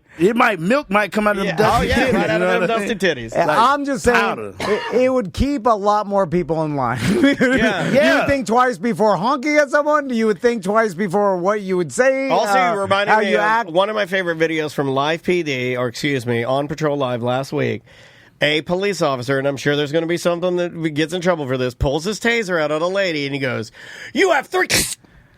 And just shot it was like, the lady? "You have 3 seconds." He was like saying, "You have 3 seconds." It was like, "You have 3," and he just tasered her. And I loved it. I was like, "Yeah!" Didn't even fucking count. Just, "You have 3," boom. Right in the titties. Man. Were they real fun bags? No, skinny. Very skinny. Oh. Goth. Yeah, she deserved it. Jolly, this is a random question. I'm riding 4-wheelers this weekend. Yeah. When's the last time you rode a 4-wheeler? Never. You've never ridden a 4-wheeler? Nah. It's some A dirt bike? Jelly, you're not. You don't have like oh my God! Have you ever been convinced? You should call yourself Jolly Roll. Jolly Roll, like Jelly Roll. Jolly Roll. You'd have to gain 400 pounds. Can you gain 400 pounds? Nah, he probably like 285 You met him, right? now, though. Have you met him? I seen him last Monday. I seen him at the mothership. Greatest guy ever. Did he eat his boogers in there? Nicest guy. Have you seen him eat his boogers? No, he eat boogers? Dude, I got to show you this video. He doesn't consume negativity, Daniel. Well, he's going to consume it today on our show. He's going to consume it today. I have to show you this. Look at boogers. Look at him. Look at him. He's at UFC, and he rolls them. Woo! Oh, man. Green apple right in the dapple. I mean. See, that's why, like, you got to know that the camera always on. Yeah. That man couldn't even enjoy It's a warning to you. Don't pick your boogers. Nah. Yeah, that man could not enjoy his booger. He was at a UCF fight. He wanted to eat his booger. Can't do it. Should have been in the bathroom. It's his booger. Yeah. Jolly, besides from touring all time and grinding, have you been to any celebrity parties? Nope. You fucked any white ladies, lady? You don't go. Do you get invited do that or anymore? just choose not to go? Or I'm curious. I just don't really. I mean, we don't really have parties. You just go to Missy's. You just go hang out at Missy's. It's not really a lot of. Like, that's the bar parties. inside the mothership. Yeah, correct? we do that every night. So you're just going to hanging out at the club, right? Yeah, we just. I mean, like most comedy clubs, like like as far as like the showcase clubs, like Comedy Store, the comics there every night. It's a party every night. You roasting every night. Yeah. You done any Texas shit? You got a hat yet? You got some boots? What are we talking? I was thinking about getting a belt buckle, but I was and maybe a hat. I bought a hat. I bought a new hat. I replaced my dad's. Yeah, I bought a Stetson. They're not that expensive. I was thinking about it, but you would look cool in a hat. I just be in and out when I be in Austin. Like I chill at the house. But relax, you use it. No, you use pod. it. You use it when you tour. It gives them that Austin flair, a little bit of Austin on stage, right? And then it also, or you just look like a moron. That's true. That's Never true. forget that, Dan. That's a hot shit. 5'2" and a cowboy hat. I probably look like a little person. No, you probably look cool though. No, I Tom would- said that, which definitely means I look like a little person because he loves that. He What, loves little people? You love little people too? Well, I'm business at partners with more. What do you think? and now, and I don't know if you know this, but now I'm giving him a full little person because my hips are so bad that I'm actually starting to waddle. Oh, Yeah. like this here? Yeah, just like that. Nice. Yeah, just like that. It's what you love, right? That's my favorite part. The little bow legs. Yeah. I've like seen this your here? TikTok. He talks about it all the time. I love them. Jolly, you playing any gigs down here while you're in town? Tonight I'm doing the Don't Tell. It's at what's the name of that Stardust? You know? Yeah, that Stardust, right down the street. Yeah, that Stardust is a cool spot, but it does sound like it's supposed to be a gay bar, right? Yeah. Stardust? It's more of a hipster. There's a library. Last time I was in that place, like a cafe, library. No, it's a great spot. I love it. Yeah. But I mean, if you hear it, like if somebody say, "Hey, Tom, you want to go to Stardust?" It does sound like a gay club. That's the first thing in my mind. Yeah. I mean, I'm not against gay people. I've been to Pulse before, like with my coworkers, but if somebody say Stardust, I'm gonna be like, Yeah. That's the first thing. So, any other? And then when are you back on tour? Oh, next week. Cause see, I do my own days. I got a couple full weekends. This year I got Detroit. I'm in Rhode Island and Boston. I'm in Springfield, Missouri. Nice. Cincinnati. I'm doing Nashville. It's Dude, a bunch you're of doing some different big days. cities, man. Yeah, I mean, those are.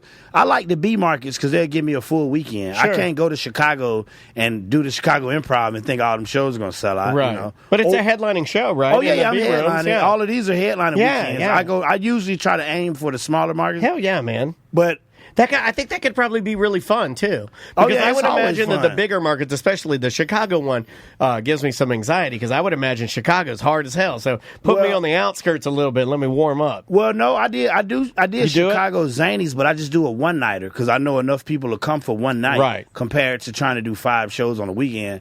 But I'm with Cam next week. Hell like yeah. Cam, I feature for Cam, me and Jari, and whenever Tony call, if he got like some casino, like I done did like 4 or 5. No, I done did 3 casinos with Tony. No, really. Like Where? real Which casinos. ones? Out in like Nevada. Lincoln, California. We did. I forgot there's Palm casinos in Springs. California too. And those casinos is nothing around but the casino. It's crazy. And the people who gamble their lives away. All those people be, It's kind of sad. they only one color. They just gray. Not black, not white. They Yeah. just all gray people in the casino. Yeah, playing slot machines, just giving their money away. Just the sadness and the smoke washing over them. Burning them gray. Yeah, They exactly. are like they're unsullied from Game of Thrones. What are those shows like? Or do they tell you like, "Hey, don't keep anybody too long. We need them back at the slot machines"? Well, no, it's a scheduled show just like any other show. You know, like it's just Offend a everybody with your midget jokes. Get them back on the floor. Nobody ever get offended by the midget jokes. They love them. You ever had somebody come up after a show and complain?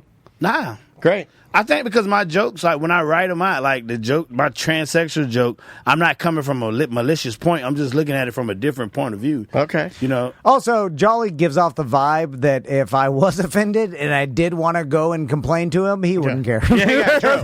That's true. Hey, Jolly. I was very offended by your trans joke. He's like, okay. Fuck you. No, I would just look you in the eyes and just walk away. Yeah. I don't think that would change. Yeah, you still gonna get these midget jokes. I don't think Jolly's gonna be like, oh, okay. I didn't I'm realize. so sorry. Yeah. I'm so sorry. You know what? It'd be a waste I'm going to of walk you breath. over here and get your money back. You know? I don't give a damn about that. You paid. Well, oh man, we're so damn proud of you, dude. Proud of y'all, man. Killing it. I love this show. Ah, man, we love you. I'm just glad we're still doing it. We get to have you on here. Aren't y'all doing the cruise this year?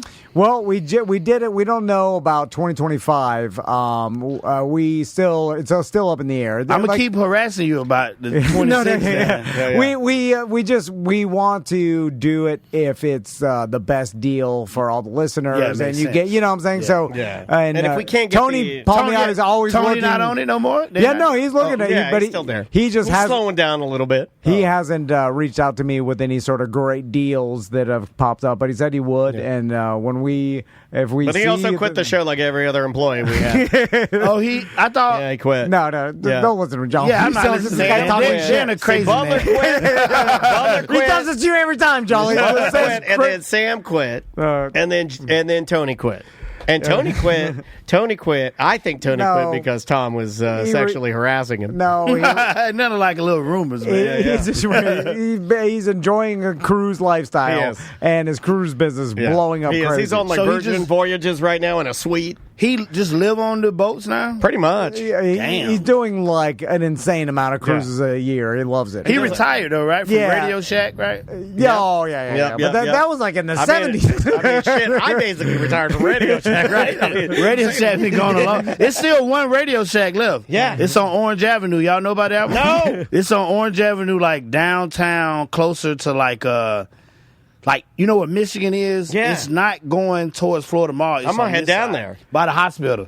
But it's spelled S-H-A-Q. It's a Radio Shack. Yeah. It might be two Radio Shacks. I think it's one by I used to love Radio West Shack. Oaks Mall. Yeah. Oh, West Oaks. West Oaks got the velvet. I know it's one on Orange, but it's probably like a money laundering scam. Yeah. Oh, West Oaks goes hard. Yeah. Who? West Oaks goes hard, man. Oh yeah, it's nothing in there though. Andrea used to work out at the West Oaks Old Navy, and that's what made her really tough. Hell yeah. But that was back in the good old days, though, right? Yeah, I think Andrea actually got punched in the face of the West Oaks Old Navy, like on a return. You know, like at the Old Navy. You can't hit people at Old Navy. I'm here to return this sweater, and they just punch her right in the face. Damn. Yeah, it's a crazy world, man. What made this someone call this area West Oaks? It was a beautiful part of town at one point. Y'all weren't here yet, I don't think. Oaks, pine trees. I see. Ocoee was a nice part of Orlando until I blame it on the Haitians. I blame everything on Haitians nowadays. Is that your thing? Yeah, just blame it on that's your race that you go for. Well, because I got Haitian friends, that's why. Rob, so my boy it's Rob easier. Smiles, yeah. Rob Smiles the Haitian. Yeah, I like to give him a hard time. Yeah, what's he say? Nothing, he don't give a damn. Yeah. He's like, Haitians are hardworking people. Yeah, they are. They're great people, too. I love Haitians. Jolly, where can people find your social media? MRD Jolly on Instagram or just Uncle Jolly, the website. That's the best way. How'd you get Uncle Jolly the website? UncleJolly.com. It wasn't taken? I bought America's Favorite Uncle, and then I bought the subsidiary name to where they can go straight to that. But sure. Yeah, it wasn't taken. America's Favorite Uncle wasn't taken either. That's interesting.